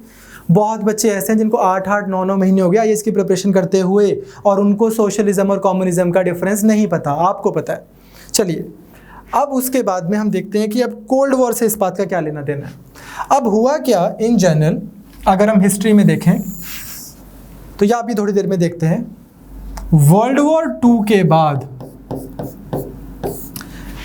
इन्हीं दो फिलॉसफीज के अराउंड हमारा वर्ल्ड डिवाइड हो गया। एक बन गया आपका यूएसए सेंट्रिक वर्ल्ड ऑर्डर, जो किस में मान रहे हैं, कैपिटलिज्म में, फ्री मार्केट इकोनॉमी में। दूसरा बन गया आपका यूएसएसआर सेंट्रिक मॉडल, जिसको हम मान रहे हैं, जो कम्युनिस्ट सिस्टम में मानता है। अब इस तरह से 2 वर्ल्ड बन गए। ये बोल रहे हैं यूएसए वाले कि देखो कितने बुरे हैं ये लोग, इनकी बेसिक फिलॉसफी क्या है कि सरकारों को मारो, सारा कंट्रोल अपने पास ले लो, लोगों की लिबर्टी ले लो, कितना किसने काम करना है, कितनी प्रोडक्शन करेगा, कितनी कंजम्पशन करेगा, कुछ नहीं उसके पास में पावर रहेगी, कौन क्या बोलेगा, क्या सोचेगा, कुछ पावर नहीं है, सारी पावर तो सरकार ने अपने पास ले ली, जैसे चाइना को आज बोलते हैं, रशिया को बोलते हैं। तो ये देखो कितने गंदे लोग हैं ये, छी तुच्छ लोग, जो क्या कर रहे हैं, लोगों की लिबर्टी ले रहे हैं। ये क्या बोल रहे हैं, ये बोलते हैं देखो ये आ गए कुछ लोगों के ऊपर अत्याचार करने वाले निर्दयी लोग, इंपीरियलिस्ट लोग, जो क्या करते हैं, बड़ी बड़ी कंपनीज बनाते हैं, फिर कंपनीज के लिए रॉ मटेरियल चाहिए होता है तो गरीब कंट्रीज पे अटैक करते हैं, उनके ऊपर अटैक करके उनके रिसोर्सेज ले लेते हैं और बोलते हैं खुश हो जा तू आज़ाद है, ठीक। तो आज़ादी के नाम पर इक्वालिटी को तो किल करते ही हैं और लिबर्टी के नाम पर एक्सप्लॉयटेशन करते हैं। छी कितने गंदे लोग, ठीक। इस तरह से 2 आइडियोलॉजीज में हमारा सिस्टम, पूरा कंट्री वर्ल्ड ऑर्डर बटा हुआ है। अब मीनिंग और नेचर में मतलब ये है बात कि क्या सच में ऐसा ही था। इनको लग रहा है कि हम पूरे वर्ल्ड को आज़ाद कराएंगे इनसे, यूएसएसआर जैसी आइडियोलॉजी से, और सबको पूरी लिबर्टी दे देंगे। ये बोल रहे हैं कि हम इनके सिस्टम से पूरे दुनिया को आज़ाद कराएंगे, हमारा सिस्टम बेटर है और सबको इक्वालिटी दे देंगे। तो एक बहुत स्ट्रॉन्ग मीनिंग और नेचर में अगर आप देखोगे तो एक बहुत स्ट्रॉन्ग आइडियोलॉजिकल डायमेंशन होती है कोल्ड वॉर के साथ में, जो यूजुअल वॉर्स में नहीं होती। आम वॉर किस बात पे होती है कि यार ये मेरा लैंड है, इसने ले लिया, आजा भाई लड़ ले, आजा लड़ ले, इंडिया चाइना, उसको तो खैर हम नहीं बोलते आजा लड़ ले, उसको हम बोलते हैं भाई लड़ क्यों रहे हो, लेकिन इंडिया पाकिस्तान, हाँ भाई आ जाओ लड़ लो, ठीक है। तो वो है नॉर्मल वॉर। लेकिन यहाँ पे कोल्ड वॉर के केस में एक एक्स्ट्रा चीज़ क्या ऐड होती है, आइडियोलॉजिकल डायमेंशन। लेकिन बहुत लोग ये भी बोलते हैं कि ये तो मुखौटा है, सिर्फ अब आप इतनी बड़ी रिस्पॉन्सिबल पावर यूएसए, इतनी बड़ी रिस्पॉन्सिबल पावर यूएसएसआर, वो ये तो बोल नहीं सकती कि यार हम पता क्यों लड़ रहे हैं, हमें ना पूरी दुनिया पे कंट्रोल करना है। कुछ तो चाहिए रीज़न, अदरवाइज रिस्पॉन्सिबल पावर कौन मानेगा? तो इक्वालिटी का प्रिंसिपल, लिबर्टी का प्रिंसिपल, कॉम्युनिज्म, कैपिटलिज्म, लिबरलिज्म, ये सारे मुखौटे पहन लिए अपने एम्बिशंस को हाइड करने के लिए। तो है क्या ये? कुछ नहीं है, पावर स्ट्रगल ही है ये भी। जैसा आज तक होता आया है वही है ये भी, power struggle and no ideological commitment. क्योंकि हम देखेंगे भी धीरे धीरे कि आइडियोलॉजिकल कमिटमेंट से अपनी अपनी हटे भी हैं दोनों। और कुछ लोग बोलते हैं कि यार ऐसा कुछ था ही नहीं, कोल्ड वॉर ना एज सच कोई पावर स्ट्रगल नहीं था, ये मिसअंडरस्टैंडिंग हो गई, दो बहुत बड़ी पावर्स के बीच में गलती से मिस्टेक हो गया।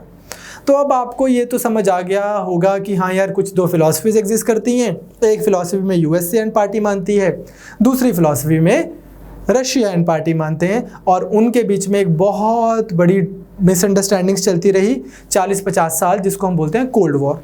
एक्चुअल लड़ाई नहीं हुई दो कंट्रीज़ की आपस में, रशिया और यूएसए की, बट हुआ क्या, एक दूसरे की एस्पेनेज की गई, एक दूसरे से कंपटीशन किया गया, एक दूसरे को इकोनॉमिकली वीक किया गया, एक दूसरे के साथ से ज़्यादा बड़ी अपने आप को पावर दिखाने के लिए बड़े बड़े हथियार बनाए गए, न्यूक्लियर वेपन्स बनाए गए और दूसरे तरीके के कन्वेंशनल वेपन्स बनाए गए और बहुत सारी चीज़ें की गई। अब ये तो ठीक है, अब हम देखते हैं इसको कि ये हुई क्यों, ये मिसअंडरस्टैंडिंग हुई क्यों। ये जैसे सौदागर मूवी वाला ये राजकुमार और दिलीप कुमार की लड़ाई क्यों हुई। तो इसको अब फिलोसफिकली स्पीकिंग, अभी तक मैंने आपको आइडियोलॉजीज बता दी, अब हम बात करते हैं, अब हम आते हैं यूएसए और यूएसएसआर के ऊपर। अब ना जैसे हर हिंदुस्तानी बच्चे की मम्मी को लगता है ना कि मेरा बेटा जो है ये जब पैदा हुआ था तो मुझे सपने में कृष्ण भगवान दिखे थे जिन्होंने बोला था कि तेरे घर एक अवतार हो रहा है। वैसे ही ठीक है ना, हमारे यहाँ पे हर एक बच्चे के साथ में उसके पेरेंट्स ने कोई रिलीजियस कॉनोटेशन जोड़ी होती है कि स्पेशल बच्चा है हमारा। वैसे ही यूएसए के साथ में है। यूएसए एक फिलॉसफी में मानता है जिसका नाम है मैनिफेस्ट डेस्टिनी। पुरानी फिलॉसफी है जो क्या बोलती है कि दुनिया, ये पूरी दुनिया पित्तल दी and USA is baby doll सोने दी। What does that mean? ये बोलते हैं कि भगवान ने यूएसए को चुना है पूरी दुनिया का, क्या बोलते हैं उसको, वो करने के लिए, उद्धार करने के लिए। कैसे? वो बोलते हैं कि पूरी दुनिया में लिबरलिज्म हो, डेमोक्रेसी हो, फ्लरिश करे दुनिया, प्रॉस्पेरिटी हो, इसके लिए यूएसए को चुना गया है बाय द ऑलमाइटी। 1850s में ऐसा कुछ स्कॉलर्स ने बोला, जिसको यूएसए ने बहुत दिल से माना। हमारे यहाँ पे भी औरोबिंदो घोष ने फिर बाद में आके इंडिया के बारे में यही बोला जो आपको भरत सर मॉडर्न हिस्ट्री में कराएंगे। खैर वहीं से वो कॉन्सेप्ट आता ना सारा भारत माता का एंड ऑल दैट। खैर ये बोलते कि भी चुना यूएसए को है, तो बोलते कि यूएसए ऐसा क्या करे जिससे कि ये अपना जो उसको भगवान ने जो उसको पर्पस दिया है वो सर्व हो जाए। वो बोलते यूएसए कुछ करे ना करे ये तो होना ही है, मतलब यूएसए की डेस्टिनी है ये। अगर यूएसए कुछ नहीं भी करेगा तो भी यूएसए के हाथों दुनिया का उद्धार होना है। ठीक, तो अब जब आपको पता ही है तो फिर आप कुछ कर ही लो, तो आपकी डेस्टिनी है। तो यूएसए के भाग्य में लिखा है कि यूएसए ने यूएसए से बाहर निकलकर पूरी दुनिया में जाना है और लिबर्टी और अच्छाई और ऐसे वाले प्रिंसिपल्स को फैलाना है। ठीक बात। अब इसी चीज़ को थोड़ा सा और प्रैक्टिकल शेप दी गई 1890s के आसपास, जो मैंने आपको कल बताया था ना, टीएच महान और मैकिंडर वगैरह की थ्योरीज बताई थी। तो कुछ स्कॉलर्स हुए यूएसए में जो बोलते हैं कि यार आप वर्ल्ड पावर कैसे बनते हो जब आप पूरी दुनिया के समुद्रों पे कंट्रोल करते हो। नेवी फोर्स अगर आप हो तो एकदम सही फोर्स हो आप। कुछ दूसरे स्कॉलर्स हैं जिन्होंने बोला कि जो लैंड फोर्स है वो बहुत इंपॉर्टेंट है। देखो यूरेशिया में यूरोप कितनी बड़ी पावर है। तो अब अगर आप पहली पॉलिसी को मानता है यूएसए कि जी हाँ सी पावर से मैं स्ट्रांग बनता हूं, तो यूएसए क्या करेगा? नेवी को स्ट्रांग करेगा, बहुत स्ट्रांग करेगा। अगर यूएसए इस बात को मानता है कि जी हाँ जो लैंड जिसके कब्जे में होता है, समुद्र नहीं लैंड जिसके कब्जे में होते हैं, वो वर्ल्ड को वो करते हैं, रूल करते हैं, तो फिर यूएसए को घबराहट होगी कि लैंड तो रशिया के पास है, चाइना के पास है, तो फिर यूएसए सोचेगा कि मैं रशिया और चाइना को वीक कर दूं। तो USA has a reason to expand itself and has a reason to contain Russia and China. चाहे वो इस TH महान में माने, चाहे वो मैकिंडर में माने, जो मैंने पिछले लेक्चर में आपको बताया था, या इस चीज़ में माने, अगर नहीं भी उसमें पढ़ना, चाहे इस चीज़ में माने कि जो समुद्र को कंट्रोल करता है वो हीरो है वर्ल्ड का, चाहे इसमें माने कि लैंड को जो कंट्रोल करता है।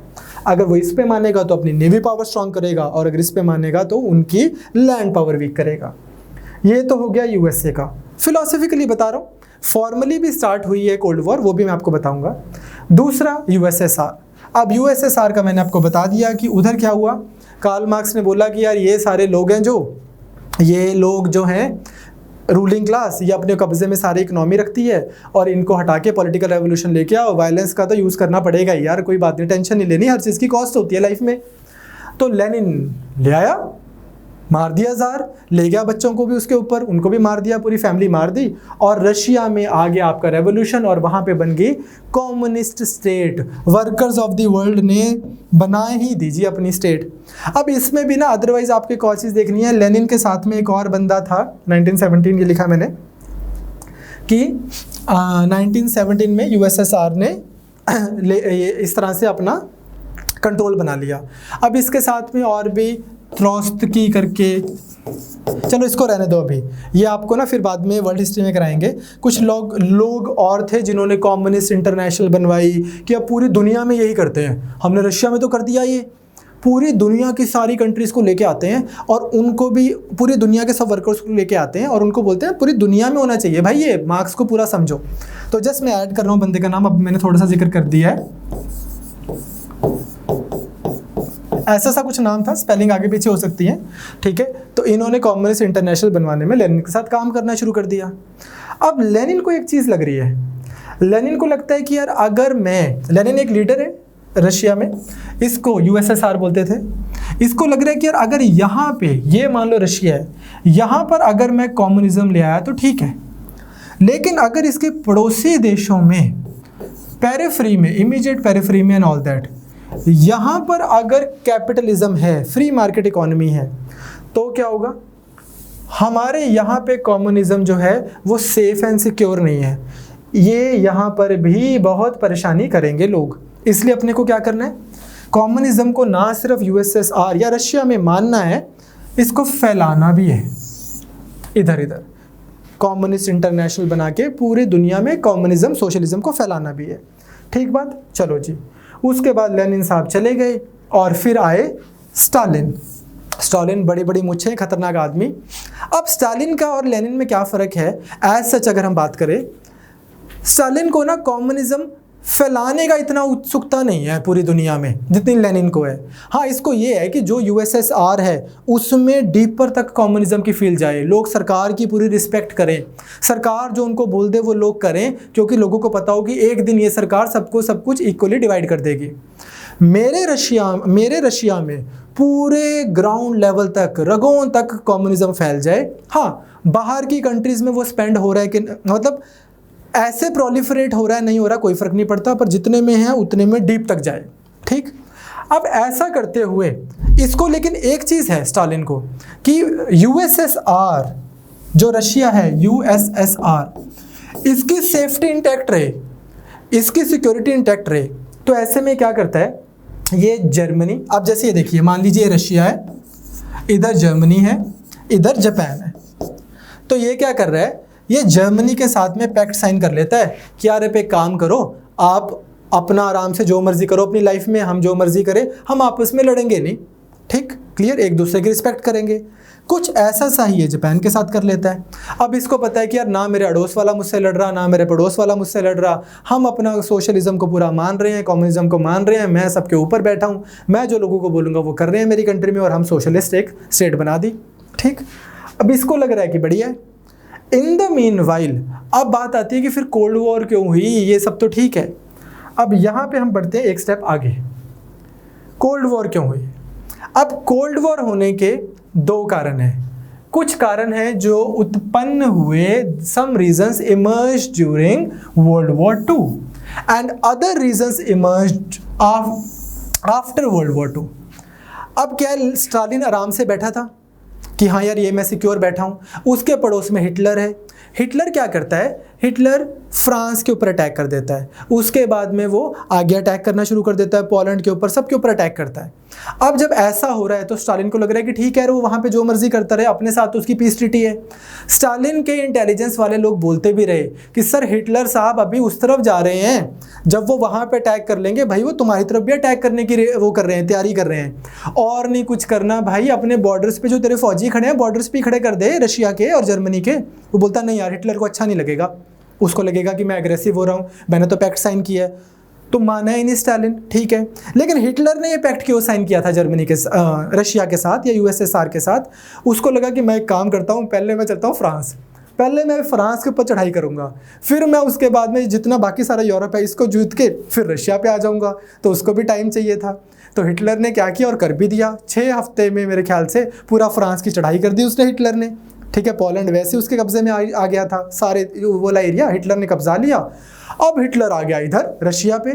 जब हिटलर ने ऑपरेशन, अब ये वर्ल्ड वॉर चल रही है ना इस समय, तो स्टालिन इधर का लीडर है रशिया का, विंस्टन चर्चिल लीडर हैं इंग्लैंड के, ब्रिटेन के, और जर्मनी के लीडर हैं हिटलर। अब जब हिटलर ने इस तरफ चढ़ाई करके इधर भी लड़ाई शुरू कर दी रशिया से, अब स्टालिन शॉक में है कि भाई ये क्या हो गया मेरे साथ में। तो इस चीज़ को हम क्या बोलते हैं? Operation Barbosa, BARBAROSSA, Barbosa. ये ऑपरेशन बारबोसा क्या है? सोवियत, ये सारे नाम एक ही हैं, ठीक है। कृष्ण, कान्हा, कन्हैया जैसे आप बोल सकते हो, वैसे USSR बोल दो, सोवियत यूनियन बोल दो। तो जो हिटलर ने सोवियत यूनियन पर अटैक किया उस ऑपरेशन को हम क्या बोल रहे हैं? Operation Barbarossa. अब जब वो किया गया तो रशिया देख रहा है कि यार ये क्या हो गया हमारे साथ। अब रशिया को क्या करना है? अब रशिया जाएगा हिटलर के दुश्मनों के पास, क्योंकि दुश्मन का दुश्मन दोस्त होता है। तो जर्मनी ऑलरेडी किसके साथ लड़ रहा है? फ्रांस के साथ। ऑलरेडी किसके साथ लड़ रहा है? ब्रिटेन के साथ, मतलब वो है ये दूसरी तरफ है। यूएसए भी इसी तरफ है, ये सारी कंट्रीज इसी तरफ हैं, क्योंकि ब्रिटेन लड़ रहा है जर्मनी से। इंडिया तो उनके बेचारों के कंट्रोल में था उस समय, ब्रिटेन की हम कॉलोनी थे छोटी सी, तो इंडिया की तो इन्होंने अपने आप ही डिक्लेयर कर दिया कि तुम भी लड़ रहे हो बेटा जर्मनी से, शाबाश, ठीक। और इस तरह से जर्मनी के साथ जो लड़ रहे हैं फ्रांस, ब्रिटेन, यूएसए, इन्हीं में एक और एडिशन हो गई यूएसएसआर की। अब ये क्रोनोलॉजिकली ठीक नहीं है, ऑल्दो यूएसए बाद में वॉर में आया है, पर मैं बस आपको ब्लॉक समझा रहा हूँ कि ये ब्लॉक बन गया जो लड़ रहा है जर्मनी से। अब आपको देखने में लगेगा कि यार एक, चाहे यूएसए कैपिटलिज्म में मानता हो, चाहे यूएसएसआर सोशलिज्म में मानता हो, लेकिन लड़ तो कॉमन एनिमी के खिलाफ रहे हैं, बिल्कुल। और उस कॉमन एनिमी को जैसे कि हम सब लोग जानते हैं इन्होंने हरा भी दिया। जर्मनी की सड़कों पे इनके टैंक घूम गए, रशिया के और इंग्लैंड के इनके, और ये जीत गए। हिटलर को मार दिया गया या उसने सुसाइड कर ली, ठीक। अब जब ये हार ही गए और ये एक ही तरफ हैं दोनों लोग, फिर इन दोनों की लड़ाई क्यों होगी? ये एक बड़ा अजीब सा प्रश्न है कि आप वर्ल्ड वॉर में लड़े, एक तरफ से लड़े, फिर आप दोनों के बीच में लड़ाई क्यों होगी? लेकिन लड़ाई होती कब है? जब दो लोग एक तरफ से लड़ते हैं किसी तीसरे को हराने के लिए, बाद में तो उन दोनों की लड़ाई होती है, ठीक है। अब क्या हुआ, इसमें हम इन मिसअंडरस्टैंडिंग्स को, इन रीजंस को दो पार्ट्स में डिवाइड करते हैं, development during world war 1 and development world war 2, development after world war 2। अब ड्यूरिंग में देखते हैं क्या मुद्दा हुआ। सबसे पहला तो आपको यही बता दिया जाए कि जर्मनी, रशिया या यूएसएसआर बोल दो, और फ्रांस। अब फ्रांस के ऊपर ना जर्मनी चढ़ गया और फ्रांस पे 6 हफ्ते में पूरा उसने कैप्चर कर लिया। अब ये हुआ है और इस पे रशिया या यूएसएसआर, ठीक है, इनको पता है कि यार अभी हमारे साथ में भी लड़ने आ गए। ये बोल रहे हैं यूके को, ये बोल रहे हैं यूएसए को कि भाई तुम क्यों नहीं फ्रांस के ऊपर अटैक करो, इसको इधर से तुम अटैक करो, उधर से मैं अटैक करूंगा। अगर हम एक तरफ हैं तो तुम लड़ाई करो उससे, फ्रांस पे अटैक करो, क्योंकि फ्रांस पे आज कंट्रोल जर्मनी का है। ये बोल रहे हैं रुक जाओ हमारे टैंक तैयार हो रहे हैं, अभी हमारी बंदूकें तैयार हो रही हैं, डिले करी जा रहे हैं। बंदा कह रहा है कि यार खाक हो जाएंगे हम तुमको खबर होने तक, कब करोगे अटैक, कब खोलेगा खून तेरा फैजल, ये इनको ये बोली जा रहा है। अब जब ऐसा हो रहा है तो बड़ी प्रॉब्लम है साहब।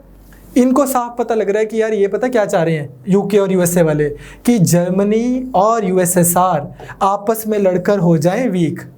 जब दोनों वीक हो जाएंगे लड़के, फिर हम आ जाएंगे, फिर हम देख लेंगे क्या करना है।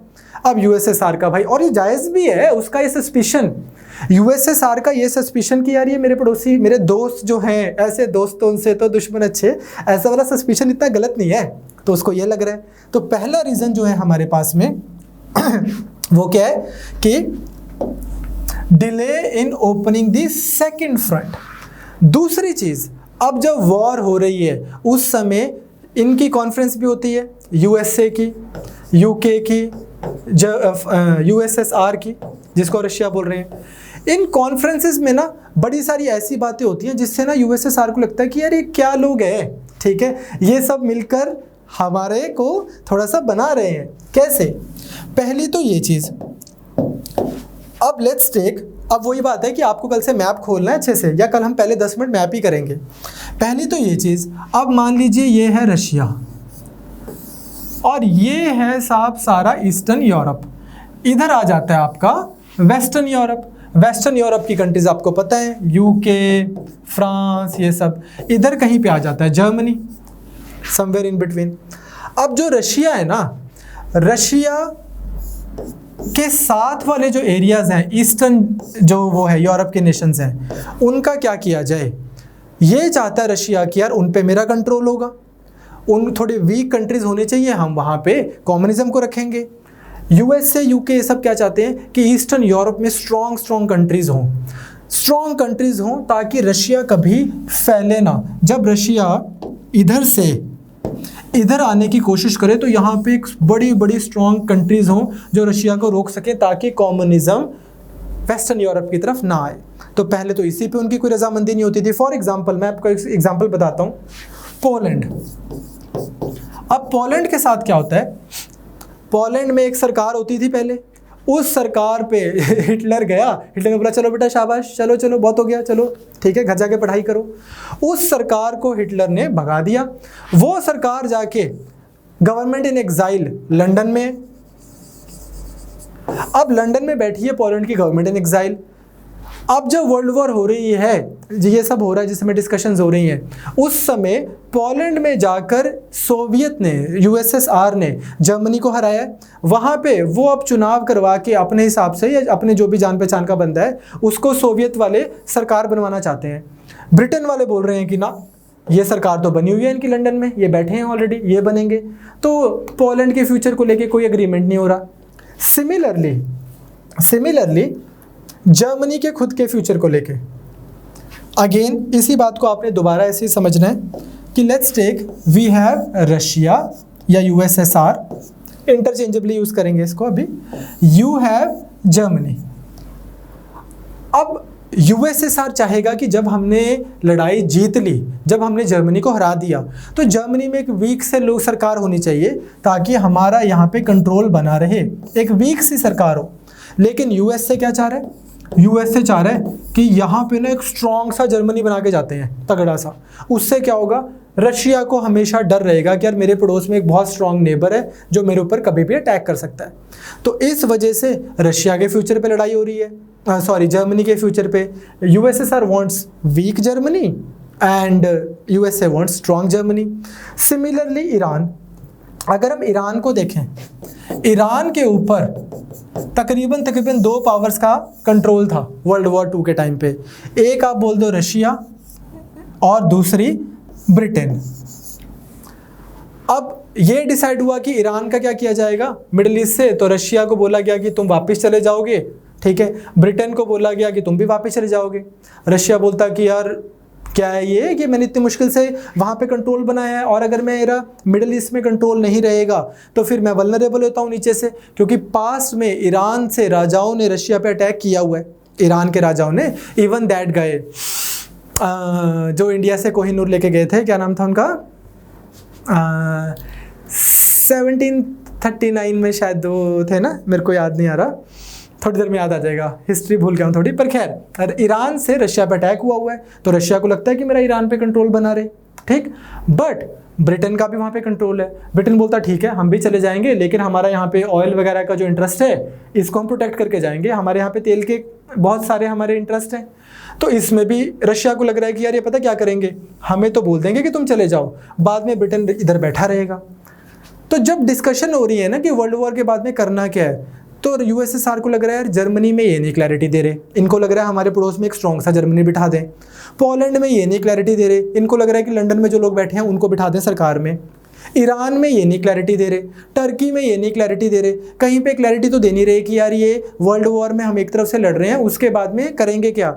हमें तो ऐसा लग रहा है कि ये जर्मनी से लड़ रहे हैं, उसके बाद में इन्होंने हमें कंटेन करके बिठा देना कि चलो ये तुम छोटा सा रशिया और बाकी सारे वर्ल्ड की पावर है UK, Europe and France and Britain, sorry USA. तो उसको ना थोड़ी सस्पिशन है। उसके बाद एक और इसमें फाइनल नेल इन द कफिन क्या होती है, मैनहट्टन प्रोजेक्ट।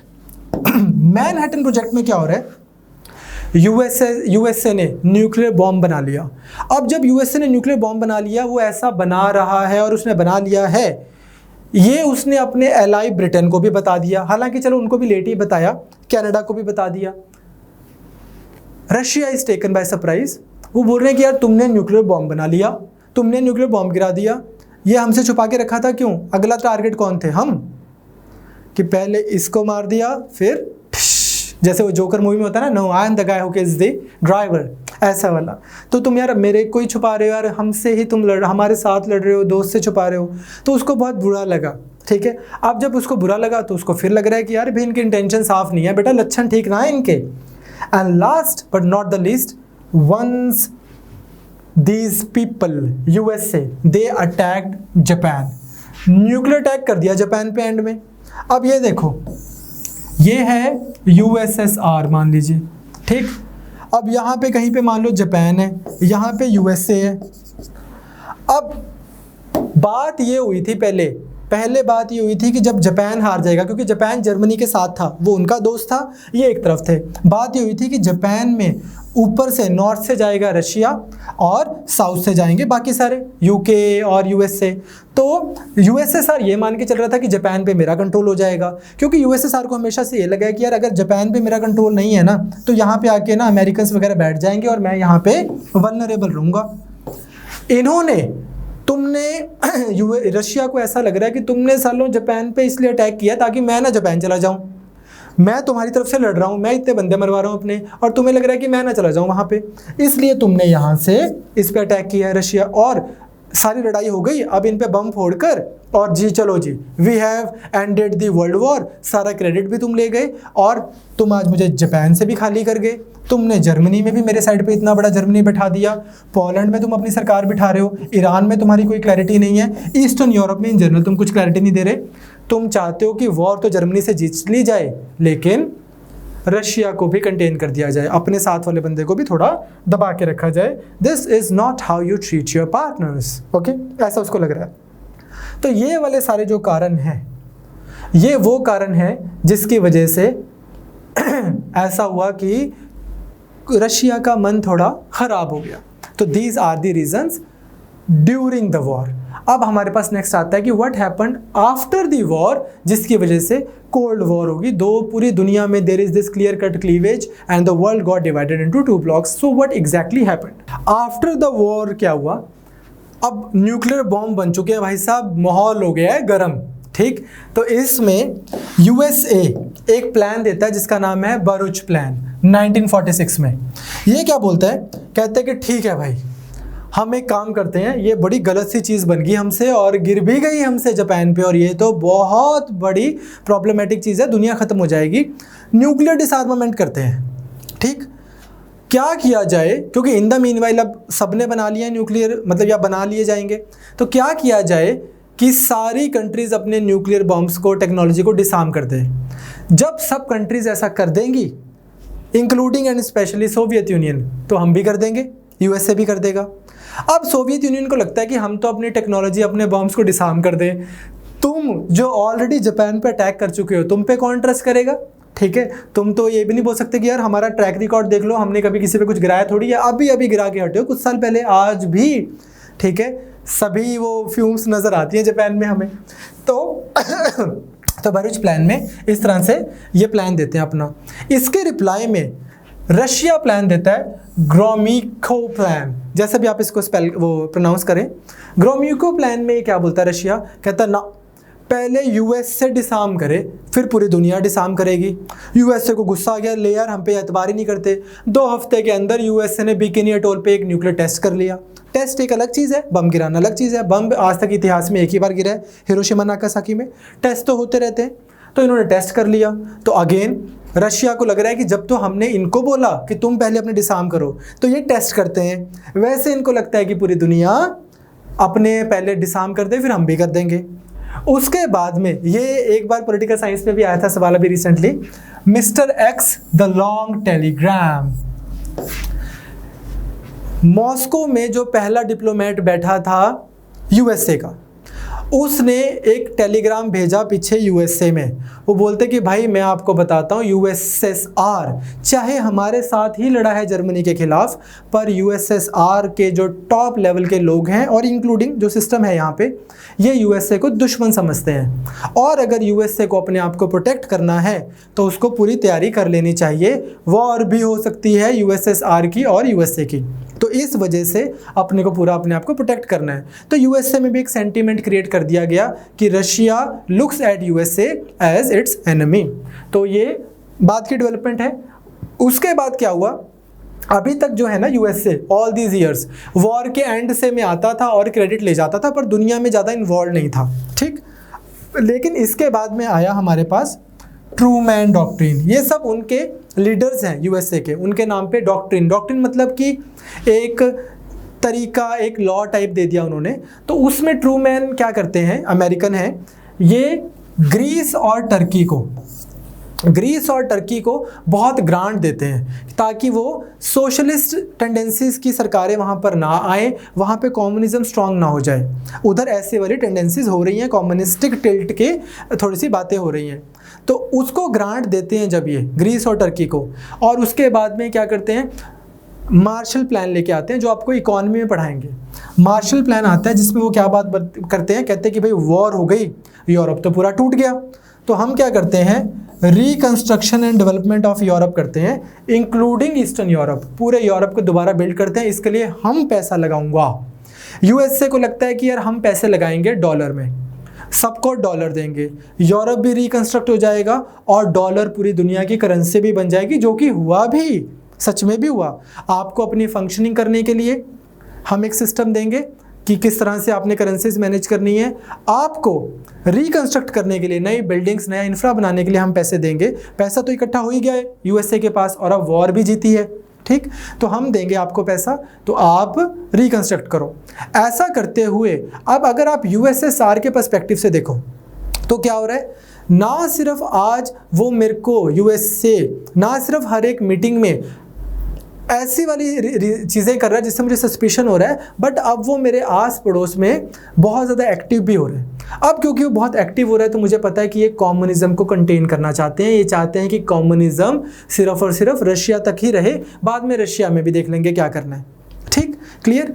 अब अगर आप देखो आजकल के हिसाब से चाइना भी तो यही करने लगा है। जो 1 बेल्ट 1 रोड है, ये एक तरह से देखा जाए तो मार्शल प्लान ऑफ चाइना ही तो है कि पूरी दुनिया में हम इंफ्रा क्रिएट कर देंगे, तुम्हारी रोड्स बना देंगे, तुम्हारे एयरपोर्ट्स बना देंगे, तुम्हारे सी पोर्ट्स बना देंगे और तुम बस चाइना से लोन ले लो, बाद में हमें वापस करते रहना। तो यही आजकल चाइना कर रहा है। खैर, अड़ोस पड़ोस जैसे आज इंडिया को प्रॉब्लम है चाइना से ऐसा करने से, वैसे रशिया को प्रॉब्लम हुई।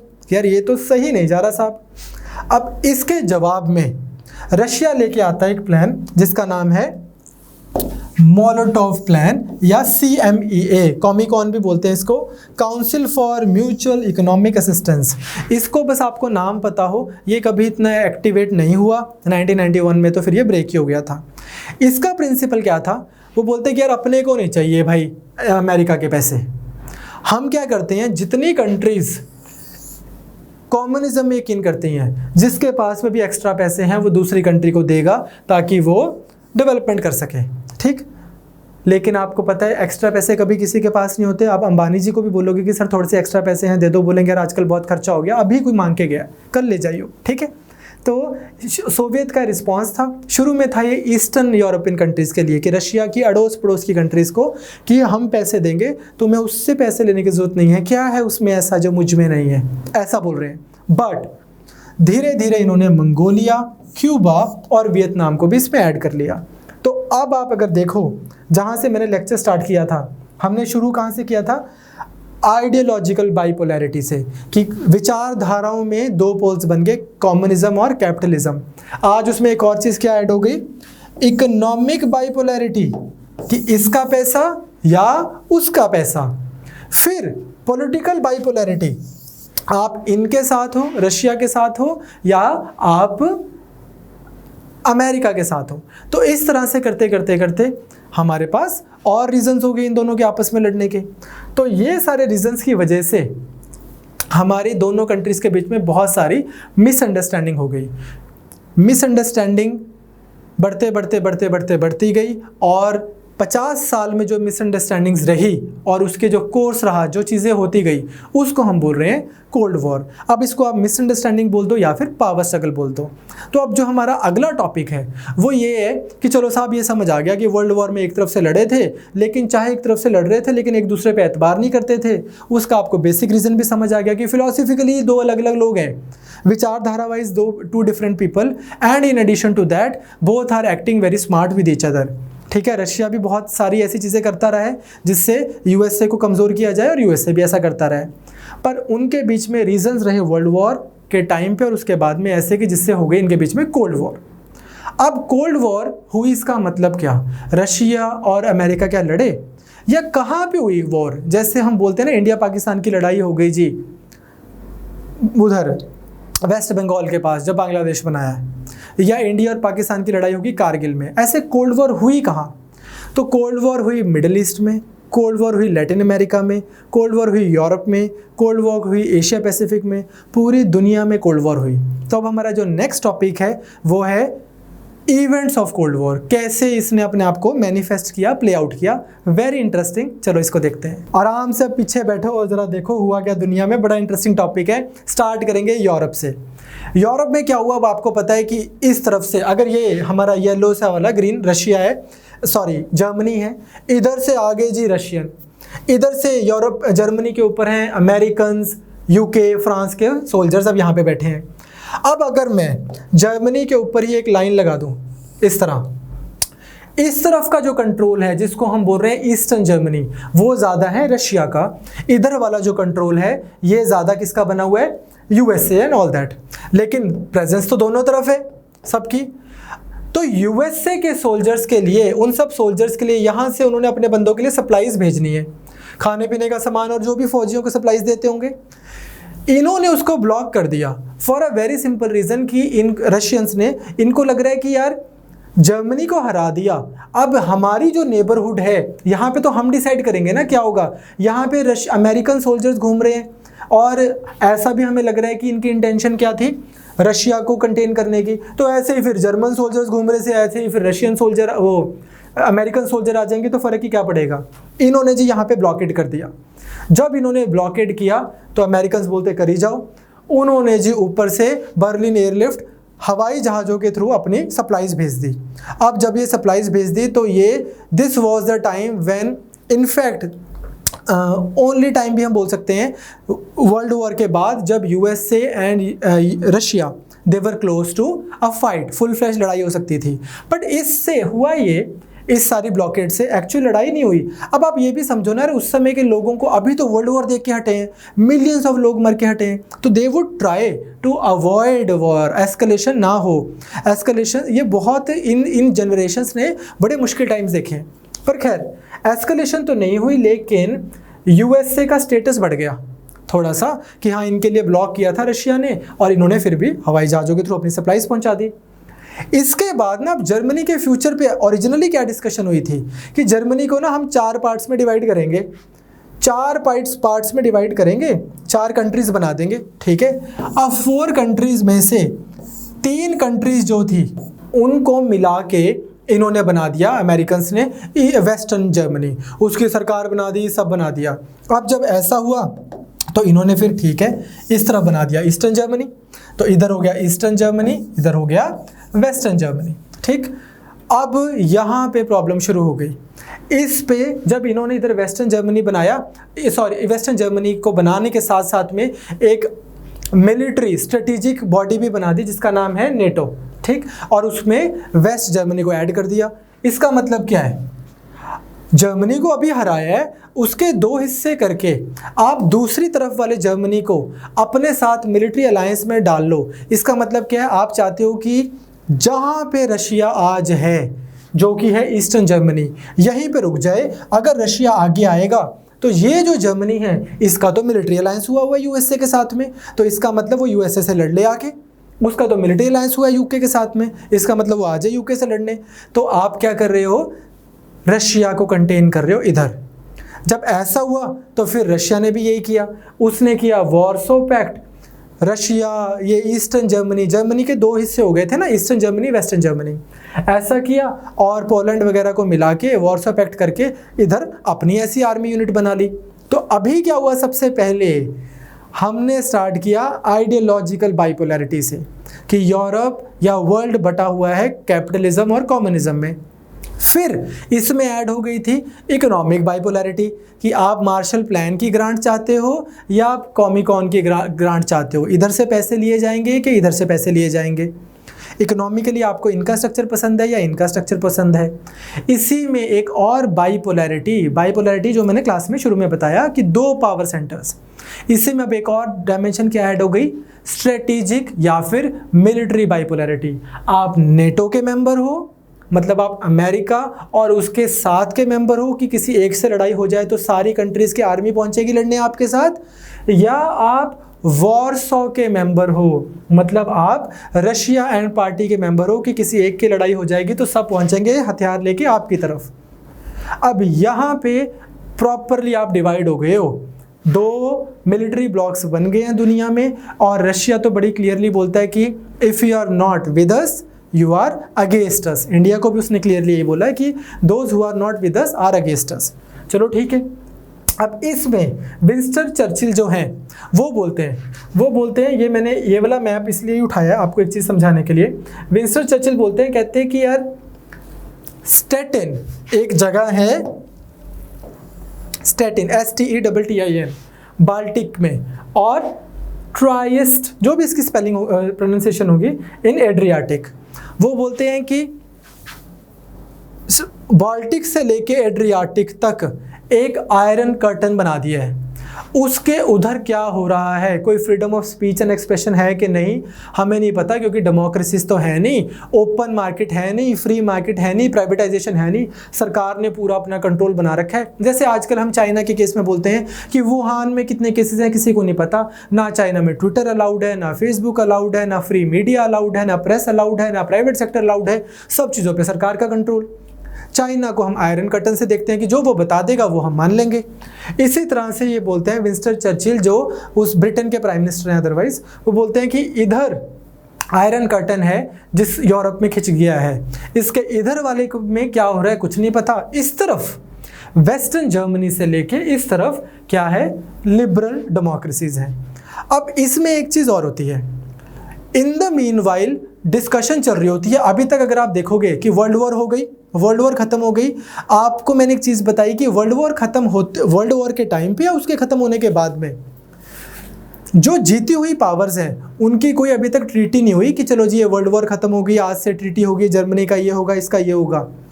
आपस में जब वो डिस्कशन करने की कोशिश कर रहे हैं कि अब कंक्लूजन क्या निकला वर्ल्ड वॉर का, हमने बाद में किस देश को किस तरह से डिसाइड किया, ये सब ट्रीटीज़ पे तो प्रॉब्लम हो रही है, ईरान के केस में, सब केसेस में। तो अब उसी चीज़ को आगे बढ़ाने के लिए होनी है डिस्कशन यूएसए की और यूएसएसआर की। इन द मीनवाइल यूएसएसआर में एक जहाज़ मिलता है जिसका नाम है U2, ठीक, U2, ठीक है, जहाज़ मिलता है। ये जहाज़ अलेजिडली क्या, अमेरिका का एक जासूसी विमान होता है जो रशिया में घूम रहा होता है, ये उसको गिरा देते हैं। ये उसको मार के गिरा देते हैं। वो बोलते हैं कि यार तुमने हमारा जहाज़ गिरा दिया। वो बोलते हैं यार वो जासूसी कर रहा था। कहते हैं हमारा था ही नहीं। वो बोलते हैं यार इसमें मेक इन अमेरिका लिखा है, सब कुछ लिखा है, तुम्हारे सारे बंदे दुनिया भर के प्रूफ है हमारे पास कि तुम्हारा जासूसी जहाज़ है। वो कहते हैं हमारा नहीं है। कहते लो फिर आज हमारी बात सुनो तुम, अब जब तुम यहाँ पे जासूसी विमान तक भेजने लग गए, दीवार बनेगी। ठीक, बर्लिन में वॉल बना दी गई 1959-60 के टाइम पे। ठीक है, एक दीवार खींच दी गई जर्मनी में, दिलों में नहीं एक्चुअल में दीवार भी बना दी गई कि लो इस वॉल के इधर वाला जो है बर्लिन में वो हो गया तुम्हारा, तुम लोग, तुम्हें तुम्हारी डेमोक्रेसी और सब कुछ मुबारक, इधर हो गया हमारा वाला एरिया, अब इधर आके दिखाओ तुम्हें हम बताते हैं। ठीक, तो ये तो हुआ इवेंट्स इन यूरोप। क्या क्या हुआ? बर्लिन ब्लॉकेड, जिसमें क्या रोक दी गई? सप्लाईज, और उनने एयरलिफ्ट कर दिया। दूसरा नेटो बन गया और वॉर्सो बन गया, और तीसरा बर्लिन वॉल बन गई। ठीक, अब यूरोपियन तो लड़ ही रहे थे, यूरोप में तो लड़ाई होनी थी। एशिया पैसिफिक, एशिया पैसिफिक में भी लड़ाई होनी, मतलब बहुत ज़्यादा दिक्कत हुई। एशिया पैसिफिक का रीजन कौन सा है? इंडिया के, मतलब हम एशिया में ही है, साउथ एशिया के में हमारी कंट्री है, और यहाँ से अगर हम जाते हुए यहाँ से हम चले जाएं थाईलैंड, वियतनाम, ये वाला सारा area all the way to Pacific sea, इस एरिया को हम बोल रहे हैं एशिया पैसिफिक। ठीक, यहाँ पे क्या हुआ कोल्ड वॉर के टाइम पे? सबसे पहली चीज़ तो कम्युनिज्म की जीत हुई चाइना में। जैसे लेनिन हुए, एक second if you don't mind, जैसे लेनिन हुए रशिया में, वैसे ही चाइना में भी एक लीडर हुआ माओ जेडोंग, जो बोलता था कि power flows from the barrel of the gun, जिसके हाथ में बंदूक है उसी के पास पावर है साहब। उन्होंने भी क्या किया? चाइना में जो सरकार थी, जो राजा थे, उनको मार मार के भगा दिया ताइवान, और चाइना में कम्युनिज्म ले आए जो आज भी है। तो विक्ट्री हुई, उससे क्या हुआ? चाइना और उस वाले एरिया में, उसके आसपास वाले एरिया में यूएसए का इन्फ्लुएंस कमज़ोर हो गया। अब यूएसए को लग रहा है कि यार ये इतना बड़ा चाइना, इसके ऊपर रशिया हो गया कम्युनिस्ट, चाइना हो गया कम्युनिस्ट, इंडिया भी हो जाएगा ऐसे तो कम्युनिस्ट। अब जब इंडिया हो गया, अफ्रीका इंडिया को फॉलो करता रहा आइडियोलॉजिकली गांधी और उसके पुराने टाइम से, फिर अफ्रीका भी कम्युनिस्ट हो जाएगा, और देखते देखते तो पूरी दुनिया कम्युनिस्ट हो जाएगी और कम्युनिज्म जीत जाएगा, आइडियोलॉजिकल वॉर। खैर, इससे वो विचलित तो है, ट्रबल्ड है, यूएसए इज ट्रबल्ड।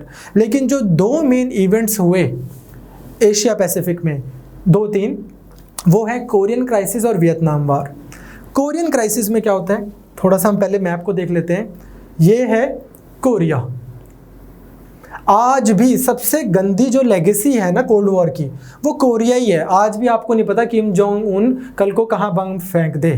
ठीक, तो चाइना है, चाइना के साथ में लग रहा है नॉर्थ कोरिया, उसके नीचे लग रहा है साउथ कोरिया।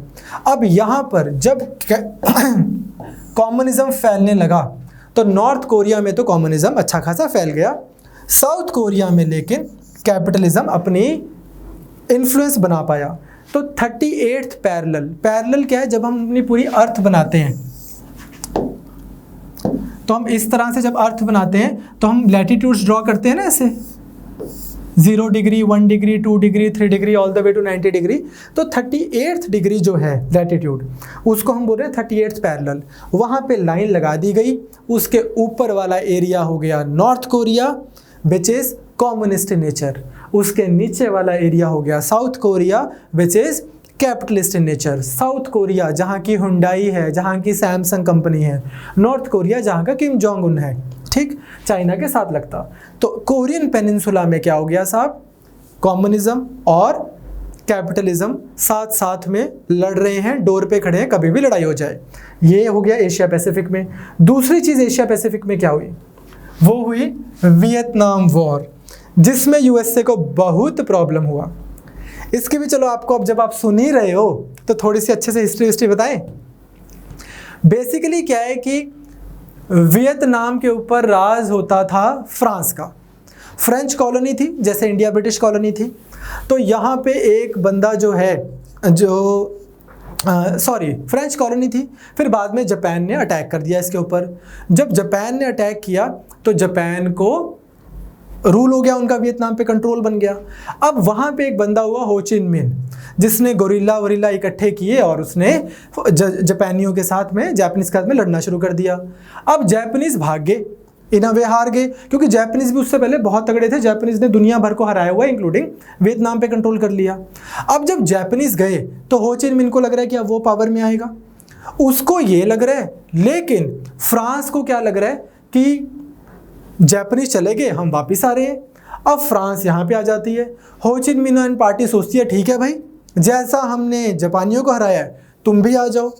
अब बहुत अच्छे से गोरिल्ला वॉर में फ्रांस की ना करवा देते हैं ये वियतनामी लोग। अब जब ये होता है, इन द मीनवाइल अब उसको लग रहा है यूएसए को कि यहाँ पे ना सोशलिज्म ना आ जाए, इसलिए फ्रेंच कंट्रोल अगर यहाँ पे रहेगा तो बढ़िया रहेगा। ऐसा करते हुए यूएसए ना फ्रांस को पैसे दे जा रहा है, सपोर्ट दे जा रहा है, पैसे दे जा रहा है, सपोर्ट दे जा रहा है, ताकि फ्रेंच हो चिन मिन वगैरह को हरा के यहाँ पे पूरे में एक कैपिटलिस्ट रिजीम बना ले जो प्रो यूएसए हो। लेकिन फ्रांस को 8 साल हो गए, उनकी होगी बस, तो वो बोलते हैं हम जा रहे हैं यहाँ से वापस। तो यूएसए उनको बोलता है लड़ो, कहता भाई तू लड़ ले, बस हो गया गोरिल्लाओं से लड़ते हुए। 4x4 का खड्डा खोदते हैं, उसमें बैठे रहते हैं, हम बाहर आते हैं, उसमें निकाल के गोली मार के फिर भाग जाते हैं नीचे। तो फ्रांस तो यहाँ से चला जाता है। अब जब फ्रांस यहाँ से चला जाता है तो लेकिन वो एक काम कर देता है, वियतनाम को भी 2 पार्ट्स में डिवाइड हो जाते हैं, एक नॉर्थ वियतनाम और एक साउथ वियतनाम। ये साउथ चाइना सी का डिस्प्यूट आपको कराएंगे तब आप देखोगे। इसको भी डिवाइड कर दिया जाता है 17th पैरेलल से, जैसे हमने डिवाइड किया 38th पैरेलल से कोरिया को। यहाँ पे नेहरू जी गए थे, माइंड यू, आपको बताऊंगा कभी। नेहरू जी का बड़ा स्टेटस बढ़ गया था कि वाह जी वाह, कोरियन पेनिनसुला का इशू सॉल्व करने के लिए इंडिया के प्रधानमंत्री जी जा रहे हैं। खैर 17th पैरेलल पे हम इसको डिवाइड कर देते हैं।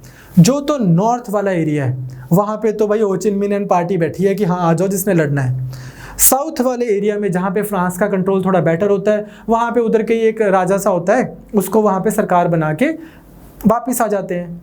अब 1955 में क्योंकि यही प्रॉब्लम चल रही है और उसको लग रहा है कि ये पूरे में कम्युनिस्ट कंट्रोल ही हो जाएगा, अमेरिका को लग रहा है, अमेरिका आता है यहाँ पे लड़ने। 1955 में USA comes to fight in Vietnam only to face 20 years of embarrassment.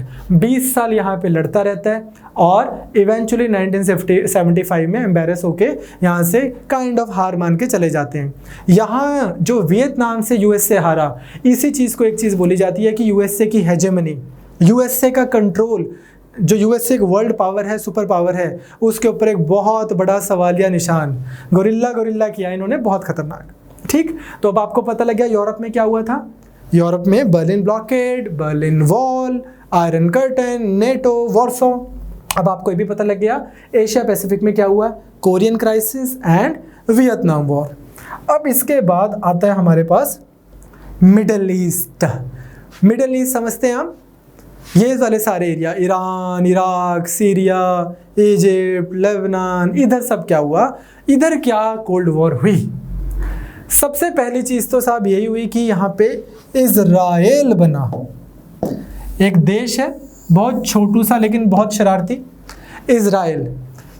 इससे क्या फ़ायदा हुआ यूएसए को, यूएसए को एक पोर्ट मिल गया, एक पोस्ट मिल गई मिडिल ईस्ट में। उसको अपने जहाज़ लेके आने हैं, जहाज़ों को रिफ्यूल करना है, अपने शिप खड़े करने हैं, अपना इकोनॉमिक सेंटर बनाना है, अपना मिलिट्री सेंटर बनाना है। इजराइल और यूएसए बहुत स्ट्रॉन्ग फ्रेंड्स हैं, तो USA gains a post in the Mediterranean area. दूसरी चीज़ लेकिन यहाँ पे क्या हुई, ये भी बड़ी इंटरेस्टिंग है, वो हुई the Suez crisis. Suez crisis क्या है, पहले देखें जरा सुएज है क्या। ये देखो भाई, वैसे हमने छोटे बच्चों के लिए भी एक वीडियो बनाई है इसके लिए, कभी आपको दिखाएंगे। ये है एक कनाल। कनाल क्या होता है कि आपने एक आर्टिफिशियल वाटर बॉडी बना दी, यहाँ से इधर जाना था मेरे को, यहाँ पे भी समुद्र था, यहाँ पे भी समुद्र था, लेकिन बीच में लैंड आ रहा था। उस लैंड के ऊपर मैंने एक पानी की एक कनाल बना दी ताकि मेरी शिप यहाँ से इधर जा सके।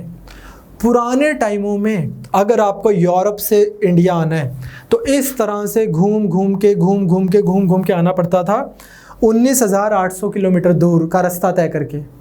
जब आपने इससे कनाल बना दी इधर पोर्ट साइद को जोड़ती हुई, तो अब आप इधर से आ जाओगे 70 to 100 माइल्स लगेंगे, तो छोटा रास्ता है।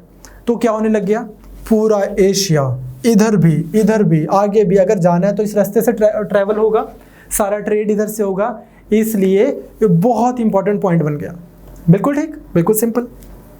अब सुएज क्राइसिस क्या है, ये समझने के लिए आपको पहले पता लग गया सुएज कनाल क्या है।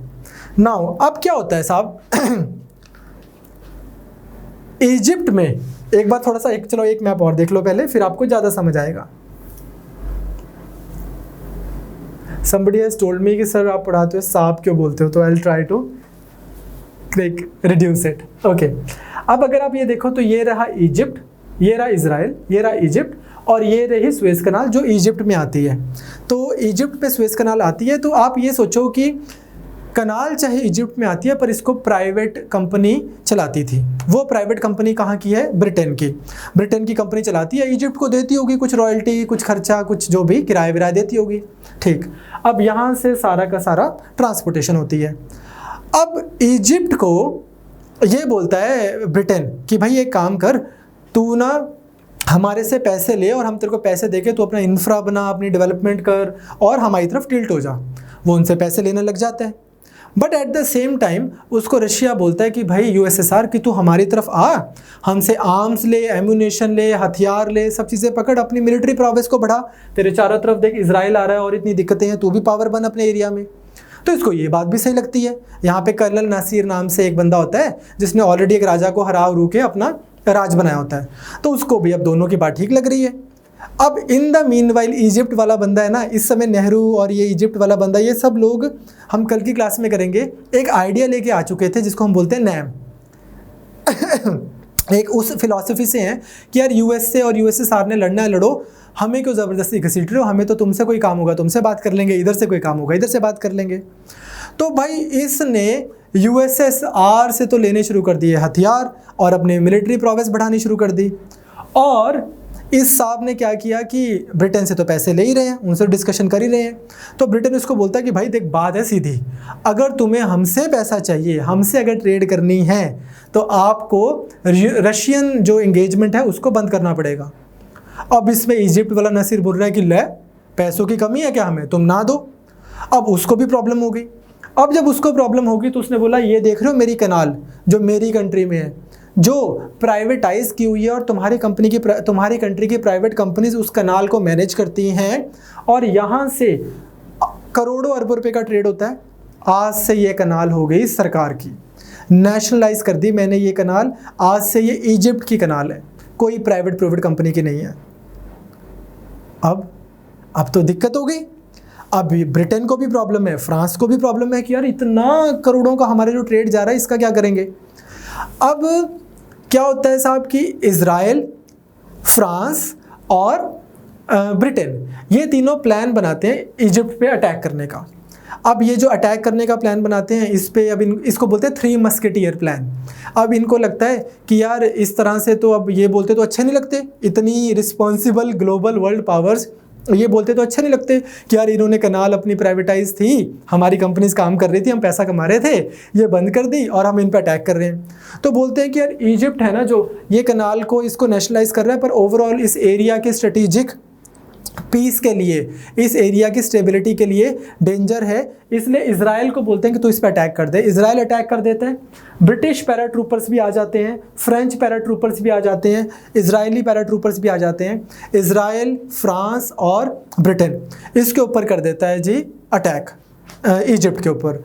अब जब इजिप्ट पे अटैक होता है तो यूनाइटेड नेशन में सारी कंट्रीज चले जाती हैं और वहाँ पे शोर मचता है कि यार ये क्या है, ये क्या है, ये क्या है। ऐसे तो मतलब ये तो फिर इंपीरियलिस्ट ही हो गए, जैसे पुराने टाइमों में होता था कि जी ईस्ट इंडिया कंपनी आई अटैक कर लिया, आप तो कॉलोनीज बनानी शुरू कर दोगे, क्या इंडिपेंडेंस है, क्या डेमोक्रेसी है। अब यहाँ पे रशिया इनकी सपोर्ट करता है इसकी नासिर की कि हाँ यार ये क्या कर रहे हो, तो इंपीरियलिज्म कर रहे हो तुम पूरा, क्योंकि रशिया को फ़र्क नहीं पड़ रहा। रशिया को लग रहा है कि यार ब्रिटेन को भी मैं दिखाऊं कि देख कितने ख़राब लोग हैं, जहाँ पे इनका इकोनॉमिक इंटरेस्ट तुम एक कनाल प्राइवेटाइज, एक कनाल को प्राइवेट से सरकारी कर दो, उतने में तो ये अटैक कर देते हैं। कोई लोग हैं ये अपने आप को बोलते हैं कैपिटलिस्ट। अब जब रशिया ऐसा कर रहा है तो वहाँ पे यूनाइटेड नेशन में यूएस से भी बैठा है, उसको लग रहा है कि यार रशिया जो आज बात बोल रहा है उसका तो बहुत मॉरल हाई ग्राउंड है, और इंडिया, इंडोनेशिया, ये जितनी दुनिया भर की कंट्रीज़ हैं ये तो रशिया की तरफ टिल्ट हो जाएंगी कि हाँ यार हमारे लिए तो रशिया ही खड़ा है, नहीं तो ये तो हम पे कभी भी अटैक कर देंगे। तो यूएसए भी रशिया की टोन में बोलता है कि हाँ ओ भाई क्या कर रहे हो तुम। यूएसए यूके और फ्रांस को बोलता है ओ भाई मेरे भाइयों क्या कर रहे हो, ये गलत बात है, ये ऐसे नहीं होना चाहिए। तो अब जब ये ऐसा बोलते हैं तो यूएसए और यूएसएसआर वो इसके अगेंस्ट बोलते हैं, इनके एक्शन के, ब्रिटेन के और फ्रांस के।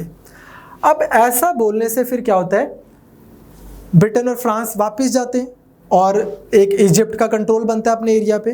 तो इससे आपने कोई चीज़ एक समझो, यूएसए और यूएसएसआर किसको बोल रहे हैं कि वापस जाओ, और वो वापस जा रहे हैं फ्रांस को और उससे भी इंपॉर्टेंट ब्रिटेन को। ब्रिटेन कौन है, जो पिछले 200 साल से इंडिया जैसी कंट्रीज़ को तो अपनी एक कॉलोनी मानता है, छोटी सी, खैर छोटी सी नहीं बहुत बड़ी, पर 60 कंट्रीज़ पे कब्जा करके बैठे हैं। तो वर्ल्ड पावर जो इतनी बड़ी है पिछले 200-250 साल से, अगर उसको यूएसए या यूएसएसआर कुछ बोल सकते हैं, इसका मतलब क्या है, Suez canal marks the end of Pax Britannica. आज से दुनिया की जो पावर है वो ब्रिटेन नहीं है, कौन है, डिसीजन मेकिंग दुनिया की कौन डिसाइड करेगा, USA and USSR. This is a very important development विज़ middle east in the sense कि वर्ल्ड पावर्स कौन है इसकी डेफिनेशन चेंज हुई और रीस्टैब्लिश हुई, not France not Britain but Russia and America. और हम देख भी रहे हैं पिछले 80 साल से यही बड़ी पावर्स हैं। तकरीबन पुराने टाइमों में जब हम गुलाम थे तो ब्रिटेन होता था, यूएसए तो कहीं आइसोलेशन में रह रहा था। सो आई होप आपको मिडिल ईस्ट भी समझ आया कि यहाँ पे क्या डेवलपमेंट हुई। नेशनलाइजेशन का मतलब, जो बच्चा पहली बार लेक्चर देख रहा है, कोई भी प्राइवेट कंपनी को अगर सरकार बोले कि आज से ये चीज़ की नेशनलाइजेशन हो गई, जैसे टेलीफोन्स का लगा लो कि सरकार बोले आज से मोबाइल फ़ोन्स की नेशनलाइजेशन हो गई, एयरटेल जियो ये सारी जो कंपनीज़ हैं आज से सरकार की हैं, इनके एम्प्लॉयज़ भी सरकार के हैं, कनेक्शन भी सरकार ही देगी लोगों को, टेलीफोन्स आज से गवर्नमेंट देगी, प्राइवेट सेक्टर अलाउड नहीं है। जैसे आज हमारी कंट्री में रेलवेज़ में प्राइवेट सेक्टर अलाउड नहीं है या एटॉमिक एनर्जी में अलाउड नहीं है, इस तरह से आप इस तरह से कर सकते हो। तो नेशनलाइजेशन की गई जिसकी फेवर में आ गया यूएसए यूएसएसआर, एंटी थे ब्रिटेन और फ्रांस और इनकी चली। So this was the development in middle east. Next जो डेवलपमेंट है, ये आपने मैप देख लिया है, दोनों का मैप भाई खोल के ज़रूर बैठना है। नेक्स्ट आता है लैटिन अमेरिका। भाई ये भी है तो बहुत इंटरेस्टिंग। थोड़ा सा ना लैटिन अमेरिका की हल्की सी हिस्ट्री मैं आपको बता दूँ। लैटिन अमेरिका तो समझते हैं आप, ऊपर कनाडा पंजाबियों का दूसरा घर, उसके नीचे अमेरिका। कनाडा और अमेरिका को कभी ना ऊपर से कभी कोई थ्रेट नहीं हुआ कनाडा से। Canada is full of lakes and jungles and very few people and different type of topography, और कनाडा और अमेरिका के रिलेशन अच्छे ही रहे हैं। उसके नीचे आ जाता है लैटिन अमेरिका। अब लैटिन अमेरिका को ना कहीं यूएसए ने पता कैसा मान के रखा हुआ है कि यार हमारा ये प्लेग्राउंड है, यहाँ पे ना हम क्या करते हैं कि अपने पसंद के डिक्टेटर्स को बिठा देते हैं कंट्रीज़ में, Uruguay, Paraguay, this way that way, Chile है ना, क्यूबा, इन सब जगहों पे हम अपनी पसंद के लोगों को बिठा देते हैं। अब जब हम अपनी पसंद के लोगों को बिठाते हैं, वो वहाँ के डिक्टेटर हैं, हमें शुगर केन चाहिए, हमें कोई रिसोर्सेज चाहिए, हमें कोई कॉटन चाहिए, कुछ चाहिए, हम उनसे ले लेते हैं, जो भी अपने को ट्रेड नेगोशिएशन चाहिए वो हम करवा लेते हैं, ठीक है। अब लैटिन अमेरिका में ही एक छोटी सी कंट्री है जिसका नाम है क्यूबा। क्यूबा में क्या होता है, वहाँ पे भी एक ऐसा डिक्टेटर बैठा होता है जो यूएसए के प्रो होता है। उसके खिलाफ एक बंदा रिवोल्ट कर देता है। एक बंदा क्या मतलब, कुछ लोग होते हैं, बहुत इंपॉर्टेंट लोग हैं in fact, Fidel Castro, Raul Castro और चे गुएवारा, ठीक है। ये ऐसे वाले कुछ बंदे हैं जो अभी देखो, मतलब रशिया कोई पिक्चर में नहीं है ना, रशिया पिक्चर में है ना यूएसए पिक्चर में है। एक इंडिपेंडेंट कंट्री मान लो आप, मतलब एक अलग से कंट्री क्यूबा, वहाँ के कुछ लोग हैं जो वहाँ की सरकार के खिलाफ रिवोल्ट कर देते हैं और वहाँ पे बन जाती है फिडेल कास्ट्रो की सरकार इन अ वे। अब जब ये हो जाता है तो फिडेल कास्ट्रो एक इंडिपेंडेंट बंदा है, और इससे पहले जो बंदा है वो यूएसए को लग रहा है कि हमारे फेवर का था। अब यूएसए को लगता है कि हम एक काम करते हैं, ये जो रेवोल्यूशन हुआ है और ये जो सरकार आई है, हम इसके बाद एक काउंटर रेवोल्यूशन यहाँ पे एक और क्रिएट कर देते हैं इस सरकार के अगेंस्ट, कि एक और रेवोल्यूशन हो गया। तो यूएसए एक रेवोल्यूशन प्लान करता है जिसमें आप प्रीलिम्स के लिए एक दो एरिया याद रखना बस, नाम बे ऑफ पिग्स, ठीक है, शायद यही नाम है, बाकी हम इसकी स्पेलिंग चेक कर लेंगे, ठीक। तो इधर ग्वांटानामो बे वाला एरिया, यहाँ से यूएसए रेवोल्यूशन प्लान करता है। अब छोटा सा क्यूबा, इतना बड़ा यूएसए, अगर वो वहाँ पे इन्वॉल्वमेंट करेगा तो फिडेल कैस्ट्रो को लगता है कि अब मैं लाइफ में क्या करूँ, चोए गुएवारा को लगता है कि अब मैं लाइफ में क्या करूँ। ये जाते हैं साहब इधर से रशिया के पास, यूएसएसआर के पास। अब अंधा क्या चाहे दो आंखें, रशिया बोलता है हाँ भाई बता क्या दिक्कत है। वो बोलता है कि सर ऐसे ऐसे करके प्रॉब्लम है। तो बोलता है कि बताओ हम क्या करें। कहते सर यूएसए के खिलाफ कुछ हेल्प करो। कहते तुम्हारी कंट्री हमारे हथियार लो, ये जी जाके एक न्यूक्लियर सबमरीन क्यूबा में खड़ा कर देते हैं। अब ये देखो फोटो तुम, यूएसए के साथ हो क्या गया, पूरी दुनिया में लगा हुआ है, पूरी दुनिया में जी, मिडल ईस्ट में, यहाँ पे वियतनाम में, कोरिया में, पूरी दुनिया में तो यूएसए को बहुत टेंशन हो रही है, अपना घर बचाना भूल गया। तो ये यूएसए है और ये आ गया आपका क्यूबा, ठीक। अब यहाँ पे खड़ी है रशियन मिसाइल, यहाँ पे टेंशन हो जाती है यूएसए को कि यार ये क्या हो गया, ये तो हमारे यहाँ पे सब जगह पे अटैक हो जाएगा। अब पूरी दुनिया को प्रॉब्लम हो गई। यहाँ पे अब यूएसए बात करता है रशिया से कि यार तुम्हारी यहाँ पे मिसाइल खड़ी है, पूरी दुनिया भी सोच रही है कि यार जब बिल्कुल ही क्यूबा में मिसाइल्स खड़ी है यूएसए की, तो ये तो कभी भी क्यूबन क्राइसिस हो जाएगा, लड़ाई हो जाएगी। तो फिर रशिया बोलता है उसको कि यार आज तो तुम्हें बहुत प्रॉब्लम हो रही है कि यार यहाँ पे मिसाइल्स खड़ गई, और तुमने जो टर्की में मिसाइल्स खड़ा रखी हैं, जब हम तुम्हारी रेंज में आते हैं तब तो तुम्हें कोई प्रॉब्लम नहीं होती, ठीक है। अब तुम्हें समझ आ रहा है, तो ठीक है हम अपनी मिसाइल्स यहाँ से हटाते हैं। 1962 की बात है ये, मीडियम रेंज बैलिस्टिक मिसाइल थी जिससे वाशिंगटन कवर हो जाता है। बोलते आज जब तुम्हारा वाशिंगटन में टेंशन हो रही है तो तुम्हें बहुत समझ आ रही है पीस एंड ऑल दैट। तो कहते हैं ठीक है हम अपनी मिसाइल्स हटाते हैं यहाँ से, तुम एक काम करो तुम भी अपनी मिसाइल्स हटाओ टर्की से। रशिया अपनी मिसाइल्स वगैरह हटा लेता है, ये अपनी मिसाइल्स हटा लेते हैं। तो 1962 का जो ये टाइम है क्यूबन क्राइसिस, इसको बोलते हैं कोल्ड वॉर का वो वाला टाइम जब ऑलमोस्ट वॉर हो गई थी। नेवर मतलब एवर इससे पहले या इसके बाद में इतने क्लोज था यूएसए और रशिया, यूएसएसआर लड़ाई के, ठीक। पर हो क्या गया, बिल्कुल ही यूएसए की जड़ में बिल्कुल उसके देखो साथ बना दिया एक रशिया का सेंटर। तो अब वो भी वल्नरेबल हो गया यूएसए, ठीक। तो आई होप आपको सारा कोर्स समझ आ गया। अब बात आती है कोल्ड वॉर की फेजेस की कि इसके बाद क्या हुआ। अभी तक तो अगर हम देखें तो क्या हुआ, टेंशन, पूरी दुनिया में प्रॉब्लम्स होनी शुरू हो गई हैं, एज इन की प्रॉक्सी वॉर्स हो रही हैं, एस्पेनाज हो रहा है, छोटी छोटी चीज़ें, जैसे कि मान लो किसी एक कंट्री के बंदे ने यूएसएसआर जाना है और वहाँ पे होता नहीं जैसे कि प्रधानमंत्री जी बच्चों को मिलेंगे, बच्चे जनगण मन सुनाएंगे।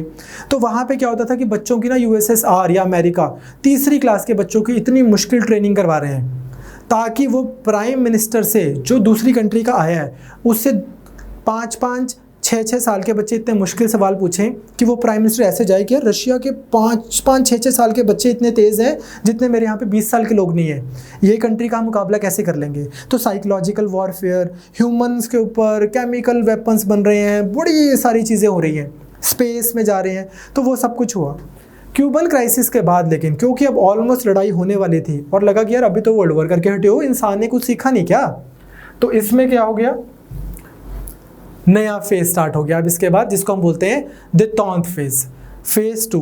देटेंट मेरे को मतलब अगेन फ्रेंच नहीं आती, जिसका मतलब होता है रिलैक्सेशन।